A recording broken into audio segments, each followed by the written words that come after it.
Let's play a game. Who wants to be cancelled or sacked the most? The Church of England, Show business. the Conservative Party, GB News. GB News. How much has it cost you to share your opinion in pounds and pence? That's probably 6-7 million quid. Have you not thought to maybe just slightly change the wording on some of the things you say? No. Calvin, do you feel more free now you have more autonomy over your earnings? No, because I never worried about that. That's probably one of the reasons I was fired. I never worried about Right. censoring myself. I said what needed to be said. This show's called Disruptors. What does that word mean to you? Laurence, Calvin, let's play a game. All right, can we not say hello first? Hi, Rob. How are And you? can we not just say cheers with our new glasses? I don't know if we can advertise on someone else's show. I think you already have. Let's play a game. Who wants to be cancelled or sacked the most? So, Who's winning so far? yeah, let's start with Calvin. Where have you been cancelled from, sacked from, banished from? Okay. The Church of England, GB News, the Royal Academy of Dance, the Conservative Party. I bet the dance was a real killer. It was actually. Have you seen this pirouette? Exactly. Yeah, I think that's it so far. Okay, Laurence, can you beat 4 Show business. in its entirety? Yeah. GB News. I suppose it kind of counts as show business, doesn't it? It is separate, isn't it? Parenthood. Yeah. Ooh. And what else have I been cancelled from? Trump. Trump's dinner tonight. Right. Trump Jr.'s dinner tonight. Yeah. Yeah. So, I mean, I'm get cancelled on a regular basis, but I think it's different for me and Calvin because, or Calvin and I, as I should say, having gone to Harrow. One must. One must, is that I'm not asking for it, but I'm going at things deliberately trying to not antagonise, but I'm trying to do something. I'm trying to Provoke a response. Whereas Calvin Isn't? Well, no, he is trying to provoke a response, but he does it in a much more measured way. So, you know, for example, him getting cancelled by GB News, what did they cancel him for? And to be fair, all the times I've been cancelled hasn't been when I've been trying to provoke a response. I've been cancelled by our own side, or people I've assumed were our own side. So why did GB News cancel you? What's the truth of that? Well, who knows? I mean, we can only speculate. I know, They right? said- But you must have an idea. I've got several ideas. I think one of the ideas is I wrote an article on how Enoch Powell was right when he wrote about mass immigration changing the very nature of this country. And people in that company hated that I wrote that article. It wasn't for GB News. It was nothing to do with GB You News. did change your profile. You did change your Twitter header to a picture of Enoch Powell. Enoch was right. I I stand by really that. was. I wrote a long article on why I thought it was right. No one came back at me and saying, well, you're wrong because of X, Y, and Z. No one argued the substance of my article, but they hated the fact that I addressed it because the words Enoch Powell, you know, he's Voldemort in the same way as, you know, Laurence Fox or Tommy Robinson. And it's vapid, it's empty, it's nonsense. And I think when I wrote that, certain people at GB News put a black mark against my name. Weren't they supposed to be the uncancelable? No, they're so stupid, isn't it? It's like, what's your USP? Free speech. What do? Cancel people. It's the most ridiculous thing in the world. But the reason why, I'll tell you why the reason they sacked Calvin. He displayed what I call loyalty, which, showbiz is not full of, and we all know that. And those who have power in that TV channel decided to get rid of him. And they decided to get rid of him because he was actually basing what he was saying in truth and the search of truth. Calvin, how does that make you feel to be cancelled in the I search spend a of lot of time truth? thinking about feelings, because the feelings are pointless.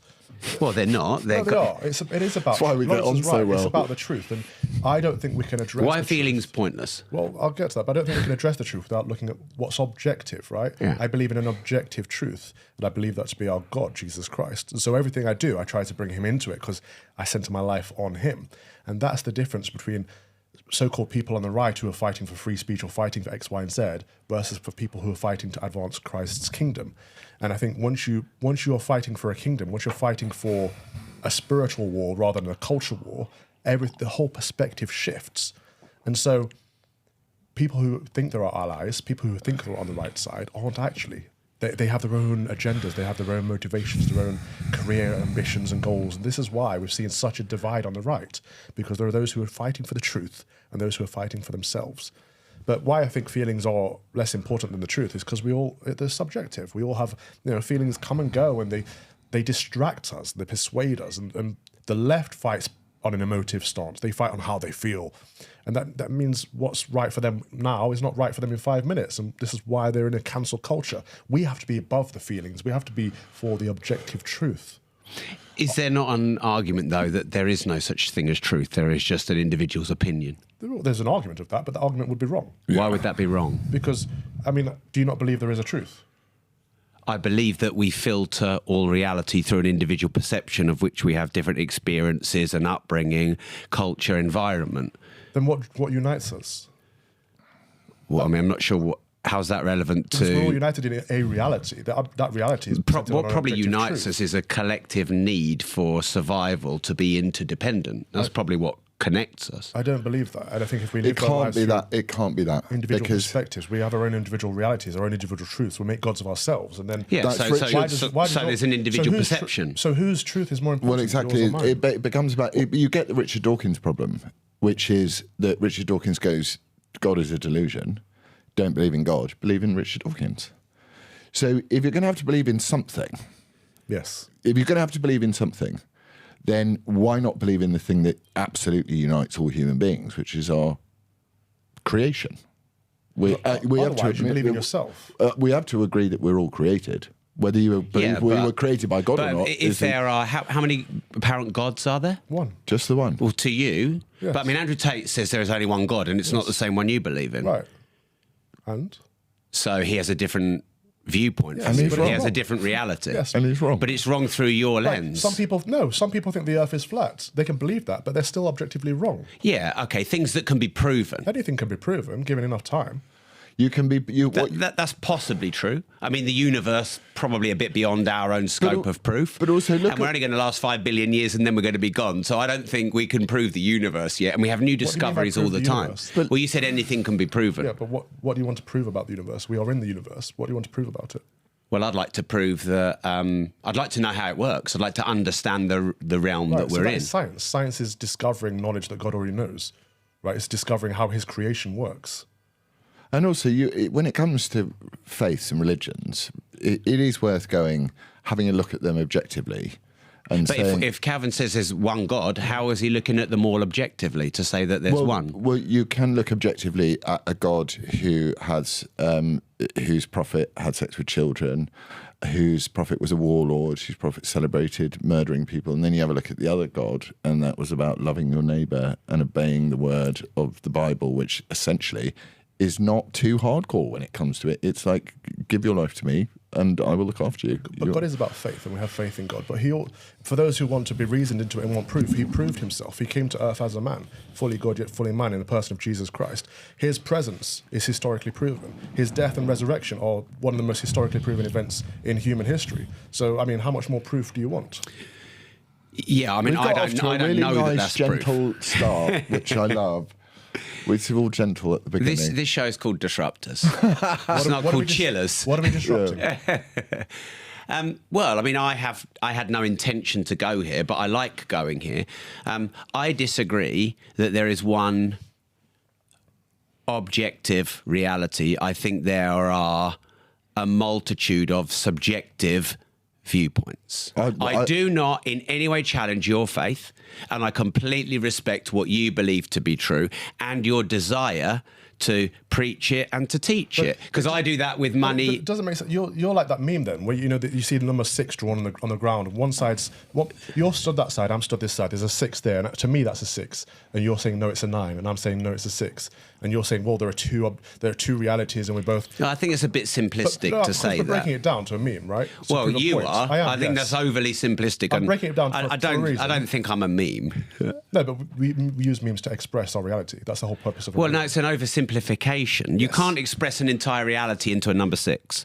So why There's do you- the why- universe can I- of information. You can't go, our number No, of 6 course is... you can. Can I ask you? How? Here's the point. Because the point I'm making is that you're Well, saying. what's 6 in German? And what happens when you add another 6? And what happens when you turn it upside Okay, down? this is the point I'm making, because you're saying there are all these different realities, and so I'm saying to you it's a 9, and to me it's a 6, and your argument would be that they are both true because they're both different perceptions, right?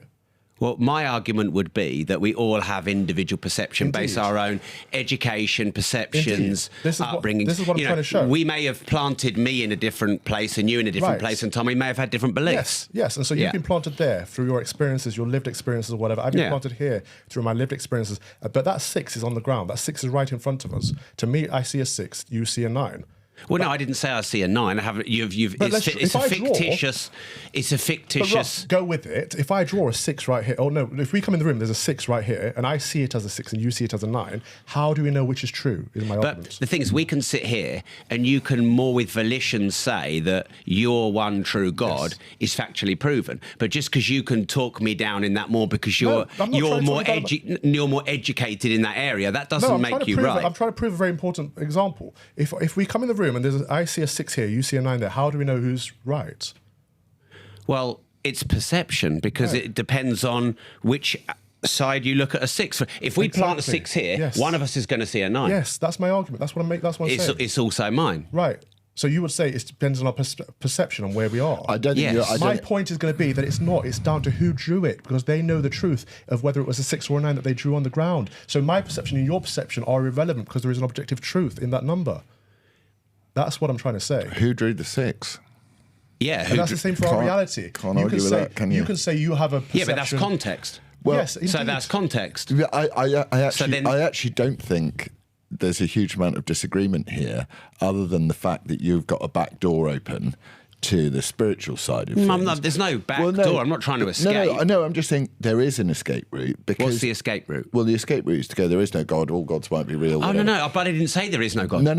So I'm not trying to escape that. But what the reality of life and existence and being alive is that you love your family. You love them. And there's a reason why you love them. And some people don't love their families. You know, this happens, and the people that love their families are full of something that the people who don't love their families aren't. And that's about the way you live and what you believe in and how you believe in it. Yeah, I would agree with that. It's just meaning. It's essentially the it's just meaning, which is an individual perception. Well, not necessarily. There are groups of meanings. Like we all know what the meaning of a lot of words mean. Yeah, but then we will have our individual perception of that word, and there is no absolute. That word means X, and we all agree that that's even God. That's what a dictionary is. We have definitions of words. Yes, dictionaries are oversimplifications. Numbers are oversimplifications. They're definitions. The difference between a definition and simplification. They're defined by us, and they change over time. Because language changes over time. Unless we have a shared concept, we cannot Selfie is put in the dictionary now. It wasn't 30 years ago. Right. Language, it has a meaning. It has shared meaning. It has an evolved meaning. Yes. So the truth is evolving over time. The reality is evolving over time. There was no such thing as selfie in the dictionary before there was a selfie. There was no selfie before there was an iPhone. No, because it wasn't a word, so it didn't have a concept. It didn't even exist as a thing. Right. Until it did exist as a thing. So things don't exist and then they do exist, but that doesn't mean they're evolving, nor does it mean that we can define them individually. I agree, we can't define them individually. We all have a different meaning of what it means. No. Because of course we do, because even selfie, if I go like this with the selfie, that means one thing. If I get my boobs out in a selfie, that means one thing. If we all think words mean different things, then we cannot have a language. Language is based on a shared idea, a shared concept. Unless we share those definitions, then we cannot relate. That's the whole human experience. I agree. I agree that we're creating simplified meanings so that we can make sense of a complex world. But then when you take any word down into the nuance of it and then try and define it, then the context of our individual experience and what, for example, the women you've dated in your past will colour your experience of relationships in the future, and we've all got a different experience of that.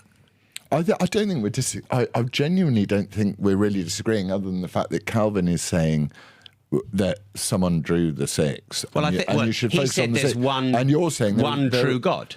Well, I mean... And I by the way, I don't... believe in an objective truth. Most monotheists believe in one true God, right? So even they have that in common. So one thing you have in common with how Andrew can Calvin Tristan, believe that there's one and Andrew Tate believe that there's another and they're different? Well, no, they believe... Is that not subjectivity? Is that not individual perception? They believe the same thing, that there's one true God. Yeah, but they just believe in a different God. They just disagree on which God it is. Exactly. But that's so fine. Who's right? Calvin would say Calvin. Well, Andrew would say Andrew. My argument is that there is a right and there is a wrong. I would agree in context. That there isn't, and that they could all be right or all be wrong. Well, right and wrong is based on meaning. Yeah, your life and is perception. No, we don't. Our perception, You can't see right doesn't and wrong. dictate what's right and wrong. Well, of course, right and wrong is a set in individual morals, of which people have opposite morals to us. There are things that happen in your life that people are doing to you that you believe is fundamentally wrong. They don't. No, absolutely, but it doesn't mean that it's not wrong. And in your view of the world, in your perception. But it also in the views of the world as written down. Written down by who and when? Well, what was their reflection and what was their experience? Yeah, I mean, we're going into the microcosm. It's kind of, because for me it helps with compassion. You need to understand someone's individual perception. Helps with compassion, but to know that that's not the reality, it's their reality, helps me towards my own mission. Yeah. Because if Calvin, for example, preaches to me that there's one true God, and I say I'm an atheist, for example, I mean, I don't have enough knowledge. He'll just end up praying that you come to God at some point. Yeah, that's what he'll do. But then, if I don't have my own individual perception and therefore mission, I can't go on my own path. Yeah, but how do you know that it's your own individual perception of mission? You don't. It could be. Well, it is because it's perceived through me. Well, you don't know who put it there because you were created, right? True. You came from nothing. You're absolutely right. You're absolutely right. Return to so nothing, there's so many nuanced variables that create an individual. It's such an impossibly difficult conversation to have. Personally, I'm enjoying it. Okay. I'm not sure if Calvin is, but well, I am. I'm enjoying my Cohiba. You know what, Calvin. Does this conversation upset you, Calvin, in any way? I'm very difficult to upset. Yeah, I figured. But there's definitely some coldness towards. No, I just don't engage when I think something's pointless, and I think if you can't even agree that there is an objective. But why can't we discuss it? Because you want people to look at your Enoch Powell into. No, it's fruitless. It's fruitless. Like. Is this not what we have to do? We have to engage in discussion and debate. Sure. Yeah. But you have to have a shared ground. And if you don't have a shared ground, you can't debate. Debate is pointless in that. But how do you... But we call it throwing pearls among swine, and I don't engage in that because I just think I'm just if you're asking someone to dispense with everything that I'm just sharing a viewpoint. We can debate on whether the sky is blue or not. But we can't debate on whether it has a colour or not, whether we can see it, we have to agree that there is a truth. Otherwise, we're wasting our time, is what I'm saying. We breathe oxygen. Yeah. We're on the planet. We all think differently about lots of things. We all perceive things in different ways. All of that is true. I always think it's much simpler than everyone, you can get down into all of the difficult complication facts of it. I just go, why do some people wake up in the world and do what they do out of love for others and compassion and, as you say, and meaning, because they believe that what they do has meaning, even if that meaning extends only to their children and their friends around them and their partner. And why do other people treat the world like a bucket of toys or they treat the world like a plane crash and they're following the emergency exit signs and they're happy to stamp on a baby's head to get out to be alive themselves? Why are some people heroes and some people cowards? There's really interesting aspects to whatever the human condition is without having to get into the theology. I don't think you should. I personally find it offensive in an okay way to criticize someone's faith. I think which I have not done in this, none of this discussion. You haven't done it. And I never would. I'm not making a point about you. Yeah. I'm making a point about faith. Yeah. Which is, I think it's totally fine for someone to go, hang on a minute, that's bollocks. You don't know what God is or whether there's one God. Andrew Tate's got his own. I think that's perfectly fine. Yeah. Some religions you can't do that in. And I think that says more about the religion or the God than perhaps... we give it credit for. So, it says in the Bible, and I get picked up on this by Christians quite a lot, that you can't take the Lord's name in vain. And if you watch my little son playing football and he goes, Jesus Christ, as he misses a goal, and Calvin's looking at my dad will go... Does that trigger you, Calvin? A little bit. No, it's not good for him. My dad will go onto the football pitch waving at him, whether he's scored or not, and go, don't take the Lord's name, And these are things like, we can't criticise those aspects of someone because they're not doing anyone any harm. Well, they're a set of values. The point is... and I would never criticise someone for having a set of values. No, because you've got a set of values. Yeah. And Calvin does. I think this is where Jordan Peterson is actually correct. I think he's incorrect in a lot of ways, but he's correct in the fact that it's a very private thing, faith. Yeah. And it's a relationship between you and God. And therefore, if you have that relationship between you and God, it's not really up. It's like you're asking someone to cheat on someone. It's not what you would do. Yeah. It just feels a bit. To me, I just go, I can't get into all the theological arguments over all of this stuff. I know what I think, and I know what is the truth, and that's not subjective. It's very objective. Because it's not dependent on me. It's dependent. I see exactly the same set of truths applying to you. Truth applying to you, to King, to Calvin, to me, to Andrew, to to a suicide bomber in ISIS chopping people's heads off. Yeah. It doesn't make the truth any different. It just means you're just behaving and acting on it in a different way. Yeah. And that's the way. That's why argue about it. And that's what I mean by the back door, which is going. If I leave the back door open, which is, what a lot of people do, me included, which is like I can always jump ship if this God thing doesn't work out. You've not really got to the point of what the whole God thing is in the first place, which is there is you don't need a back door. So I've never really, other than with yourself, Calvin, and I enjoyed our first interview very much. I've never really had a discussion about God on my show, and we're over 1,000 episodes in, and I've never ever shared what my faith or lack of is. So I'd like to do it for the first time, if that's all right. Go. I love that. So the honest answer is, I do not know. Back door. My back door is open, and I mean that in a non-sexual way. But it's such a good way. What does the Bible say about judging others? No, I'm just saying. You've got a back door, and you're going. I do not know if it comes to the last moment. And the best thing about God is you can go at the end. You can go final breath. You can go. You know what? Please. I was with someone 2 weeks ago, and he was sitting there, and his father was one of the first 22 Rangers, proper US Army Rangers. And he murdered and killed a lot of people, like in Korea, in Vietnam, and in China. And he's come up with these stories and all this sort of stuff. And he wanted to find a faith at the end of his life because he'd done so much horrible. And is that the right way to find a faith? I don't know. Who knows? Not for me to say or anyone else to say. But he, on his deathbed, he just before he died, he knew he was going to die. He went to church and he was like, I want to get baptized because I want to be like a Christian because I'm going to die. And they were like, no, sorry, mate. Really? It's like, yeah. Wow. They were like, you're not ready.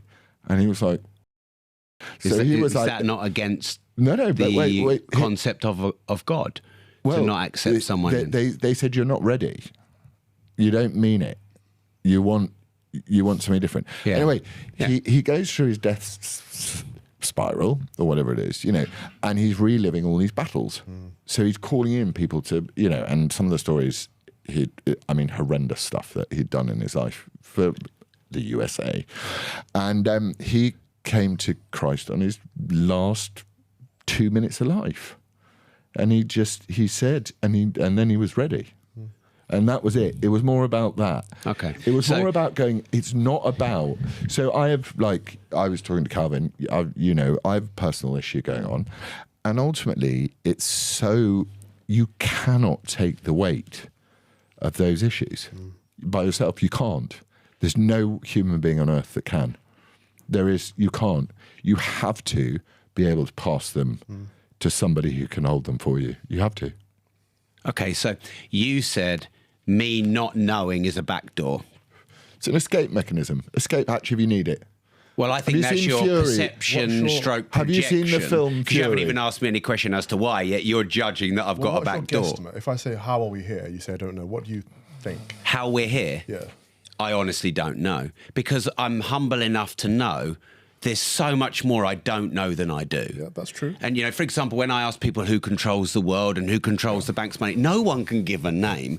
And you don't even know what's true in the media. Yeah. So I don't think it's false humility. I believe that the universe is very powerful, perfect, amazing. And I'm such a small, insignificant... the knowledge that I know I'm so much more knowledgeable than when I was in my 20s, but... Yeah. I just know nothing. No. So maybe it's some humility. That's good. I mean, we do know nothing, but we're here somehow, and something created us. Yeah, I agree, and I don't know what. Well, I don't think. Yeah, that's fine. But they have the equation, don't they? They keep trying to come up with the universe equation. They're always left with a 1 hanging over on the equation. Not 6. Or a 6. But and then they create the multiverse and they do all of this sort of stuff. I just don't understand why anybody would even contemplate the idea that you weren't extremely wonderful. So, you describe yourself just then as like a tiny little thing. You're not to me. Like, we went and had lunch that time. You. No, but, you challenged me openly in a conversation. Yeah. But we went to lunch that time and I thought, God, you really actually care. Yeah. Yeah, So thank you. that's good. Yeah, I don't really view myself like that. I'm more driven towards improving my weaknesses and failings in the pursuit of my mission. Ferrari. Well, they're byproducts, I and I love can get them. rid of them tomorrow. No. And I thought I had a lot when I had 7, and Andrew Tate's got 57. But my mission is to help as many people on this planet get better financial knowledge. Yeah. And so for me, the mission is continual and never-ending improvement. So I'm like when Calvin said, all of your content is going viral online. Well, I just remember his that went viral, and I'm almost putting Calvin on a pedestal, saying, "Wow, you're doing amazing work," forgetting my own, and that's more in my nature, probably from how I was raised, but also it can be quite.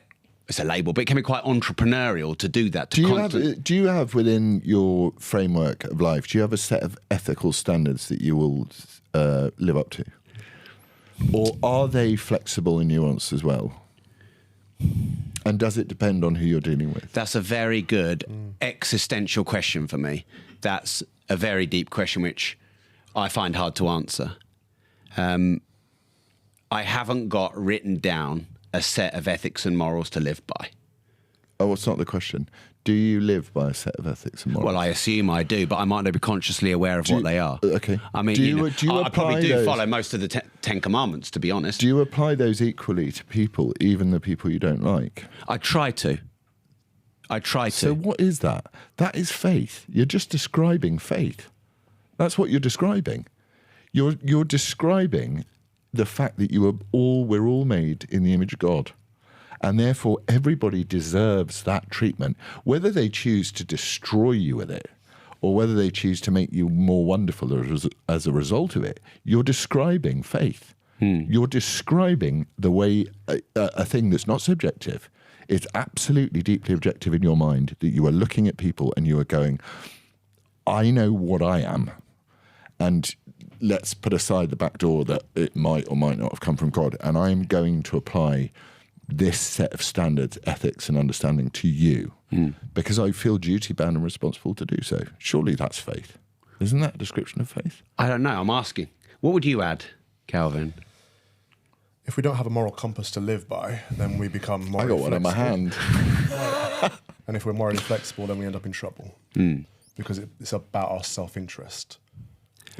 What is your objective in life? What are your goals and why? And if those goals are not static, will you do anything to get to them? Is that rhetorical? No. I mean, I know my mission in life. What's your mission? Is to help as many people on this planet get better financial knowledge. Why? Because there's a fundamental lack of financial education, and we're being indoctrinated by the banks and the system, keeping us poor, keeping us paying interest, keeping us in debt, increasing the length of mortgages over time, and there is no virtue in poverty. And we have been indoctrinated to believe that there is. That's my belief. And so this is my mission. Why does it matter? Because people you have love people. That's why. And yeah, because I want people to be better off. Because here's the thing, if we're all wealthy, we can all give more to each other. And I would imagine a lot of theft, for example, comes from poverty, not wealth. You're underselling yourself, though, as well. Because as much as you do that as a profession, right?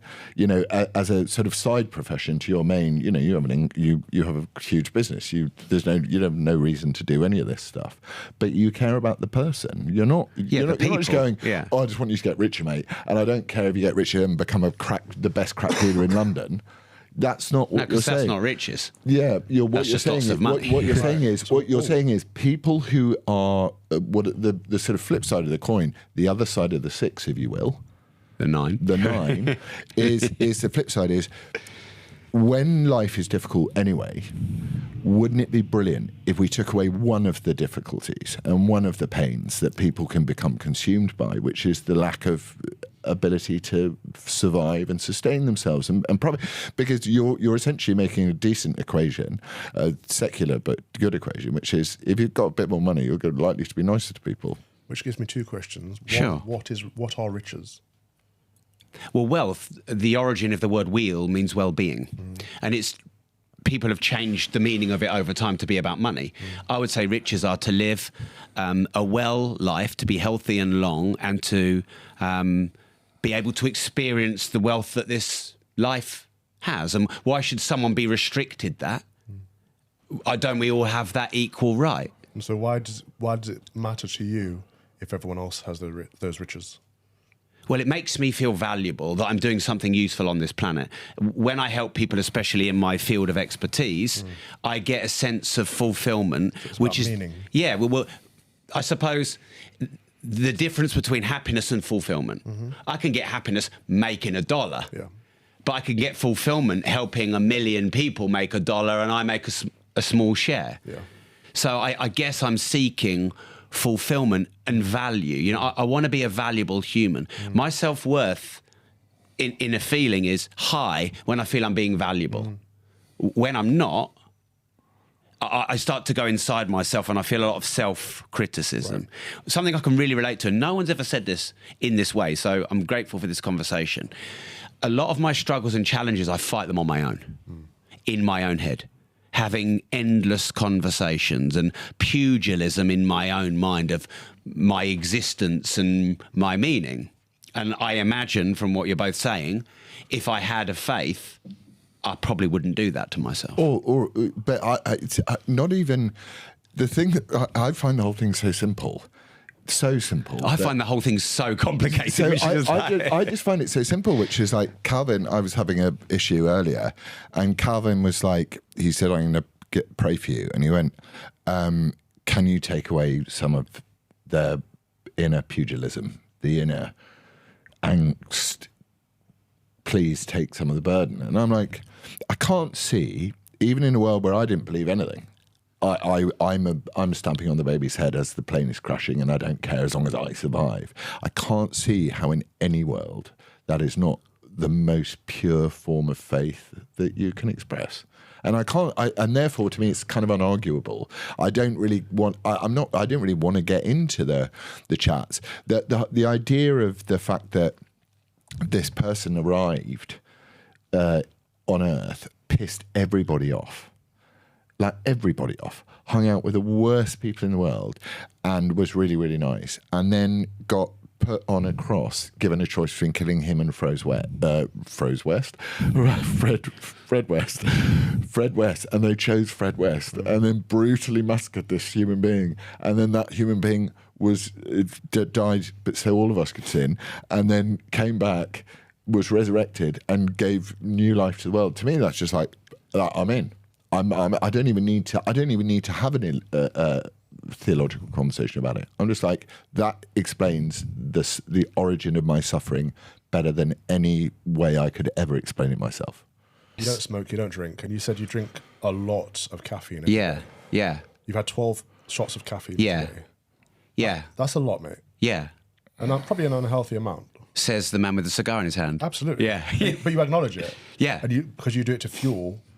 I want to get to the existential reason you gave me just a minute ago. Yeah. You feel I'm fully aware of the existential reason. I use caffeine as a drug to accelerate me towards my mission, and also to run away from sitting on my own with myself for long periods of time, to go into my existential spiral. That's a great C.S. Lewis quote. He said that. C.S. Lewis said, if you don't want to know God, get drunk, turn the radio on, drink coffee. Noise. Yeah. And I find it all the time. I listen to podcasts all the time, to the point where I even get a bit stressed if I'm going to the shower. Yeah, and you haven't done all your voice memos. Yeah. Oh, I do them in the ice bath with it all. Yeah. Well, God says, be still and know that I am the Lord. Like, we find him in the silence. We find him when we stop. When we stop running.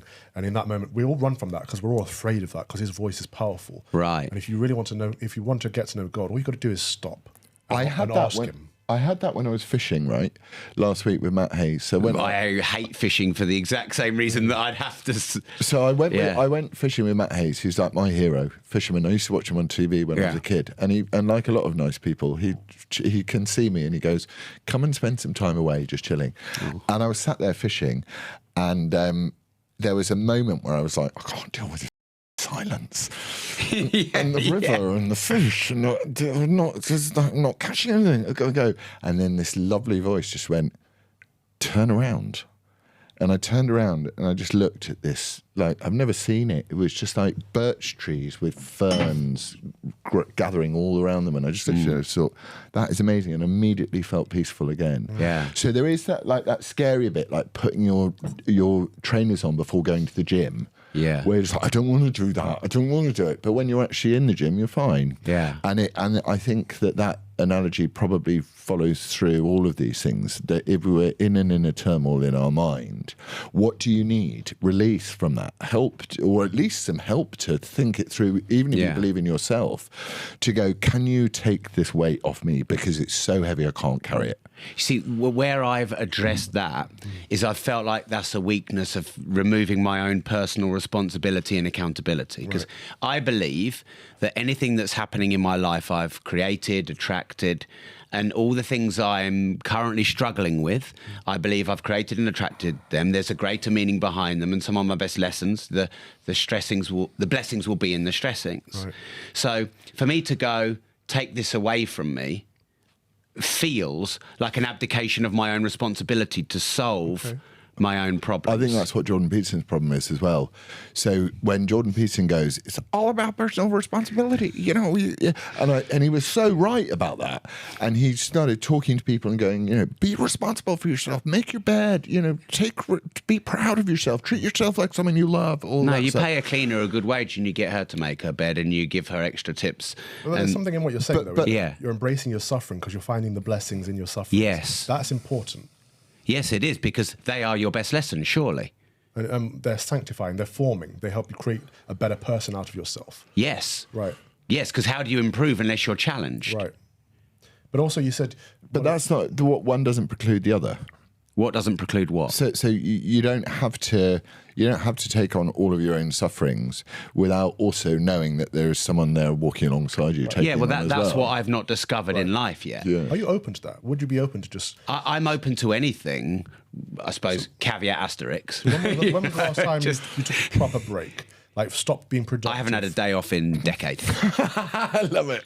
I love Rob. I haven't had a day off in decades. I don't intend to. Not interested. Can I challenge you to just have a break, a proper break, some downtime, find a retreat, silence somewhere, and just ask God if he exists to let himself known to you? Would you do it? Would you do it? You can challenge me. Yeah. It would be interesting, though. Why don't we do it in front of millions of people on my podcast? No, just do it for yourself and then report back and let us know how it went. So basically I've got to go somewhere on my own, secluded. Yeah. For how long? You set the limits. It's your life, your faith journey. Just make sure you're taking some time out, and don't make it a productive thing. So I can't do WhatsApps on the walk, or... No. In fact, leave your technology at home. Yeah. And just go somewhere in silence and ask the Lord to let himself be known to you. Day and a half. Wow. Okay. I commit here on this show to the challenge is accepted. Okay, that'd be good. And then we can have a catch up on that. Yeah. Also, by the way, I'm not proselytizing. I'm just saying how much. I don't get that feeling from either of you. How much better would it be to be able to say there are weights that you know how you said everything's subjective, right? Of course it is. Therefore, you need an objective and to help you get through the subjective. I mean, I say you have this an objective because you said to me you want to get everything done now because you don't know if there's anything after. Yes. But I believe there is something after, and I believe what we're doing now is important for what comes after. Right. And I think your objective might shift, might broaden if you see that. Yeah. But it might not. 48 hours of not listening to... Like, I know it because sometimes I'm like, I've run out of podcasts. And I'm like, well, the Disruptors has got over 1,000 episodes, Laurence. You can listen to yourself on my show. I can go back and witness that. But it is interesting that we're entering this world now, isn't it, of really constantly needing the reassurance of sound and being able to choose what sound it is. And they do it with engagement. We do it with babies now. They go, what you need with your newborn baby is a white noise machine. Yep. And it's like, no, you don't need a No, white no, noise you machine. don't. Because you didn't have one 1,000 years ago, 100 years ago, 50 years ago. It's this obsession with the fact that the brain and the soul, I suppose, wherever the soul exists, but it exists, doesn't want to listen to the beast. What's that hymn? Oh, still small voice of calm. Am I allowed coffee when I'm on this? No. Because we can never be bored, can we? I can never be. You'll be going like this. 2 hours and I get coffee. Good. Any moments of quiet, and we're like this, aren't we? I'm as bad as anyone. We're like this all the time. Yeah, they're made to addict us. Distractions. Yeah. I Designed agree. by the greatest minds on earth to turn us into complete sheep. Yeah. To our own pretended ideology that we've made up.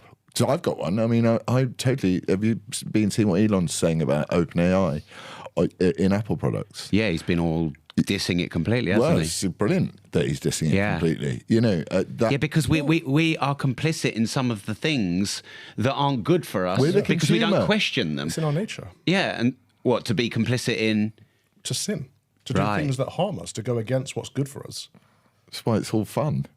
I mean, the devil's a good guy. I mean, you've got to give. There was one eyebrow that was raised there from Calvin. You've got to give the devil his credit. He does make sinning Well, you've fun. danced with him a bit, haven't you, in your life? Many Laurence? times. Yeah. And Can I go back to something Calvin said? Yeah. Just want to jump on it because I think I'd really like to extend this conversation. We're still on question 1, by the way, so... For years, people have been asking me where I buy my watches. Many of you may know I'm a watch collector, I'm a watch investor, and those as an asset class have done me very well in the last 15 years.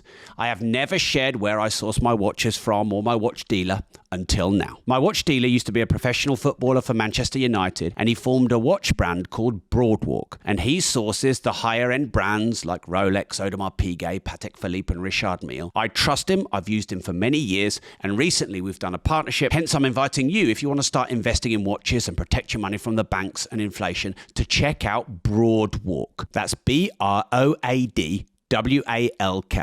And the website is broadwalkgroup.com. The email is sales@broadwalkgroup.com. And please don't share this, but his number is 07496 878 153. Obviously, only message him if you're serious about buying and investing in the higher end watches. People have been asking me for years, and for the first time ever, you can get access to my watch dealer. Just kick me out when you're bored. It's a 5-hour episode of Disruptors. I love it. I'm ready. You said about emotions. I think you started with the word pointless. And I challenge you, but I also agree in that we make our emotions mean a lot more than they actually do because they're fleeting. When I challenge you that they're not pointless, by that I mean, you know, we need the feeling of threat and danger to survive. Indeed, yeah. But one of my mentors said to me that when you are on mission, living according to your highest values, you become fully present, and when you're fully present, emotions subside. And so the presence is actually the absence of emotion. Do you ever experience the absence of emotion because you're just present in your faith? Oh, that's good. I don't know. I think we can let our emotions distract us and hold us back.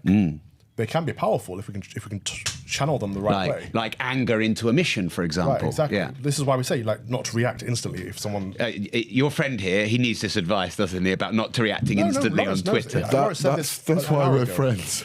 But no, Lawrence said this. Because Literally. We literally have. Why don't you have Calvin as your filter? Why don't you just send it to him to check? What Calvin does, because he believes absolutely, I hate to get theologian about it again, not theological about it, is you have free will.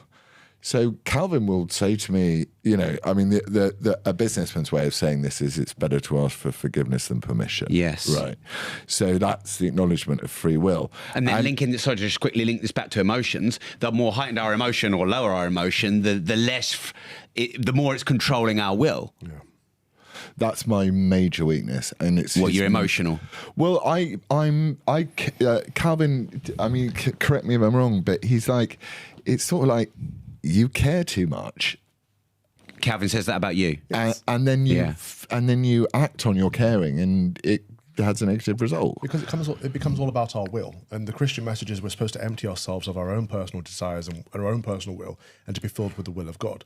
The center of the Lord's Prayer is, thy will be done. So God's will should be done. And then everything falls into place. Then we find fulfillment instead of chasing happiness. Right. That's the difference between the two. And your stresses do not then become your successes, because your stresses are, if your stresses, so if I turn around, I'm having a bad day today, as I told you, Well, you weren't 15 minutes ago when you were completely present in this episode and you'd forgotten, and now you've just remembered it. We agree on we agree on really important issues, which is like we really, in the world of respect, when they say, God, you got to respect people and be kind and all that stuff, we respect each other enough to be not mean, but enough to Calvin will chastise me. Like after whatever I did last time that upset you, he phoned me up and went, I just think you're a dick.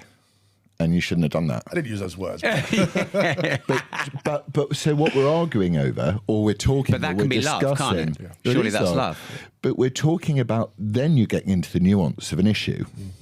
Like what it is, what are we actually talking about here? And I think what people like about it is that we're not just GB News. Let's get some weird climate person who says the world's going to end, and then let's get some dickhead who thinks that it's not going to end, and then let's have someone in the middle, and it's meaningless, empty segments of.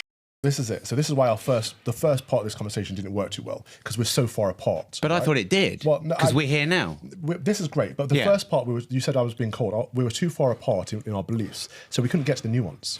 Whereas me and Laurence are so aligned that we can actually get to the nuance. All the conversations on TV, whether it's Talk TV, GB News, Sky News, it doesn't matter. You've got someone on the right, someone on the left. They're talking past each other. You can't get to the truth because there's no. But do we not need to push through that so we can somewhere meet? It's too polarized. You have to have a shared. But then if we just, it's a bit like saying I won't vote because nothing changes because I'm one person. If you're not prepared to push through because you think we're too far away, how are we ever going to meet? You have to by finding common ground. Yeah, which as we discuss more, we do. Right, exactly. Which is what he was saying, which was he said at the beginning the conversation was a bit like. But sometimes you have to go through that, don't you? Absolutely, and I agree. I think it's fine. You don't agree? No, because we didn't solve that first problem. We had to move past it. We're not going back to 6 and 9. No, I won't say what I was going to say. Otherwise, it's not going to be that. It'll be like crystal meth and heroin by the end. All right. So I don't even know if we finished the truth of you being expelled by the Conservative Party. So they said to me, we've received a complaint. And they showed me screenshots of these complaints. Just one or a lot? As far as I know, one complaint. Someone took screenshots of my Twitter. One complaint? Yeah. So, took screenshots of my Twitter of me retweeting an interview that I did with Tommy Robinson. And they after a week or two of investigating, they've said, we're expelling you for 2 reasons. One was for associating with far-right figure Tommy Robinson, so guilt by association. I didn't say I share his opinions on anything. I do actually on a lot of things, but I didn't say that. Yeah. I just retweeted an interview we did, a 2-hour chat where we got to the meat and veg of lots of topics. And the second reason was for tweeting things that may be viewed as anti-Muslim. Now, I'm a Christian cleric. My view should be pro-Christ, pro-Christian. They shouldn't be pro-Islam or pro-Sikh or pro-anything. They should be pro-Christian. That's what they should expect from a Christian, and certainly a Christian in holy orders. So the reasons were just stupid. Well, it's sad that it's one person. It frustrates me because I think we need to have diversity of thought and opinion. We need to have diversity in a party that says it's for conservatives, and I am a conservative. I don't think it knows what it is anymore. Would you agree? I would, but that's why they need people like me and other people who think with similarly clear to me. values of what conservative means. Would be seen as conservative for the last 1,000 years. To be fair to Calv, I mean, like, here's something which I think is objectively true, but as you said, I like the way you said, I think it's objectively true. No. I can be pedantic, but but under your rules of what? Oh, under my backdoor rules. Yeah. God, you just as I'm getting to the thought, you go, I'm going to get you there. Now you've made me lost it. I haven't made you do anything. So what was I saying? Okay, so I was saying, to be fair to Calvin, under your, what did you say just before? You said what you think is objectively true. What you think is objectively true. Conservatives. Yeah. Okay. So I would say 10 years ago, someone like Calv would be giving talks in schools to kids about how to get on in life, I'd say that would be objectively true. As far as, I can see a school 10 years ago going, we welcome Father Calvin Robinson, who's going to come and talk to you about whatever he's going to talk to you about. But now it's not true. Yeah, I come from a working class miners village. First person in my family to go to university. You tick all the diversity boxes. Mixed race. I've been invited to number 10 Downing Street. I've been invited to Buckingham Palace. I had a TV show that should be seen as a success. But because I'm the wrong type of brown, I have the wrong opinions for a brown person. Instead of highlighting that success, they want to drag me down and say, no, you are wrong, get back in your box. I find that fascinating. Yeah. Wait, define fascinating. In that what is good is called evil, what's evil is called good in this world that we live in right now. What we have always seen to be right is now being told is wrong. And do you think that about Christianity? No, Christianity is still right. Okay. But the world has church. moved away from It's just Henry VIII's divorce called the Church of England at the end of the day. It's like, bollocks. Our secular society has moved away from Christian morality and Christian values. Yes. And no one knows what's right or wrong anymore. And what's right or wrong today isn't right or wrong tomorrow and wasn't right or wrong yesterday. So people are confused. I very much agree. Is that partly as well because we're now international and so we don't have our own very clear, more tribal rules, with, for example, immigration and everything is just, what is it? What's the identity? Are you international? I don't feel like I don't feel like a global citizen. I feel like I grew up... Well, but we get impressioned globally. Like children who are English speak American because they watch Americans on YouTube. So that is Americanization. And we bend over backwards, so anyone coming into our country, we take on board their values to make them feel welcome. So we don't have any values anymore. Without telling them what our values are. Yeah, and so we're confused because we don't have our own identity. Yeah. I'd say another objective truth is that if you import 1 million people into a country with a totally different cultural set of criteria, you're going to change that country in ways that you cannot predict. But it will have a profound effect on the nature of how that country operates. I would say that would be true. I would agree. And to me, the problem is the amount of people that would call you a racist for saying that.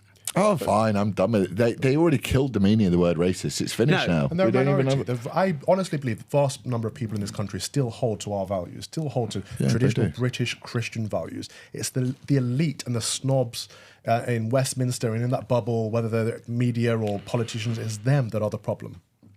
And why are they the problem?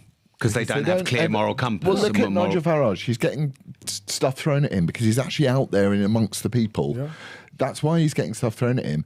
Rishi Sunak goes into a bakery which has been closed off since 9 a.m. or 5 a.m. that morning, and the end of the street being closed off. Rishi Sunak is never going to come up face to face with a voter. And when he did the other day, this woman who said, you've got shit GPs, we need to get better GPs. You can't diagnose complex illnesses or treat people with lots of comorbidities with underqualified GPs. Yeah. And he's like, I don't know what to say. Yeah. Because he was finally like, do you remember when that vile human being, Nadim Zawi, or was it Nadim or was it the other one, who went to the NHS hospital and that doctor turned around and said, I haven't been vaccinated and I wouldn't be vaccinated because it's just, like, he just said everything that everyone was thinking, which was like, it's a bit soon, isn't it? I mean, you can't tell us this is... I think it was Sajid Javid.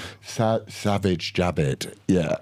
It was him, and you'd just like, this is a perfectly normal view that was being expressed by everyone I'd met in the pub. My family, there's 5 kids in my family. None of us talked about the vaccination. None of us. My parents, we never talked about it. None of us got it. None of us got it. So it was definitely a conversation that was going around at the time. And this guy just sort of pops up and turns it. And Nigel will go out into the community and campaign. And he's met with violence from people that don't want him to speak. And is it not a human part of our journey to be persecuted for our beliefs? Yeah. I mean, can you name a very successful person who has a clear mission or, a moral code that doesn't get persecuted? Philip Schofield. I think it's part of the faith. I think if you're on the side of truth, you will be persecuted. And the Bible teaches us that we'll be blessed because of that persecution. Right. And Jesus would say he was hated before us. So it's also to be expected. And this is why it doesn't actually... Yeah, you're never going to get us hated as much as Jesus. Right. So that's like that is objectively true. That's a good mantra. That's objectively. That's a good mantra. That's objectively true. It's like, that's a good mantra. You know, and actually, if you that's take my it, next tattoo, or my first tattoo. if you take it a bit further and you hang out with someone like Tommy, for example, that man has been persecuted in ways that, you know, like some of the stories he told me about what's happened in his life. I'm just like. And you look at the after effects of it on his body and his mind now. It's affected him hugely, and even he's not suffered as much as someone who's just been completely wrongfully killed by just basically saying love one another. So, I've at times talked to Tommy to have him on the show, and I'm in this other existential crisis. I like to call them that. The things I beat myself up around in my head, and that is the guest on mission and message? Am I doing this for the right reasons? Am I veering a bit off towards being a bit newsjacky and clickbaity? At the same time, if I'm an artist and no one sees my art, am I an artist? Okay. And so I go through this cycle. So I have had discussions with Tommy, but as of yet, I've held off having him on the show. What are your thoughts, whether I should or shouldn't? Yeah, you should. He's a really fascinating guy. And also one of the lessons that all of us should learn, whatever your political affiliation and whatever your feelings about anything, is nobody should be cancelled. You should not cancel people, whether you disagree. Unless you break the law? Yeah, I think that, well, then you're sanctioned. There is a legal problem there. But right, and that's an important difference, isn't it? But I was listening to a guy this morning, a black guy, who was born and raised in the 60s. He was sort of growing up at the flip side of Jim Crow and segregation, and he happened to be quite rich, and he grew up in a white area, and he joined the Scouts, and they were doing a Scout parade through town, and he started getting people were throwing stuff at him. And he was like, oh, why did people hate the Scouts so much? And then his parents explained to him that, no, it's because you're black and that's why they hate you.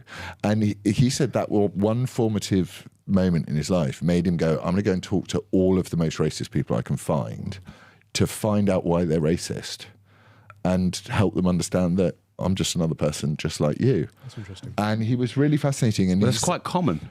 Because our voids create our values. All of the people that rescinded... So this is KKK territory, the South. Wow. And a huge number of them rescinded their membership of the KKK and gave them their gowns and all of this stuff so that he could open a museum. He would not have that mission had he not had the persecution. And he made the best point, which was, he said, this whole term anti-racist, he said, that's wrong. You should be anti-racism.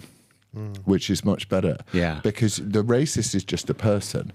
Racism is an ideology. Right, yeah. And I just thought that he took his persecution and turned it into something fantastic and wonderful and moving. And, reminded us of what we all actually innately know to be the objective truth, is that we're all made in the image of God, doesn't matter what colour our skin is.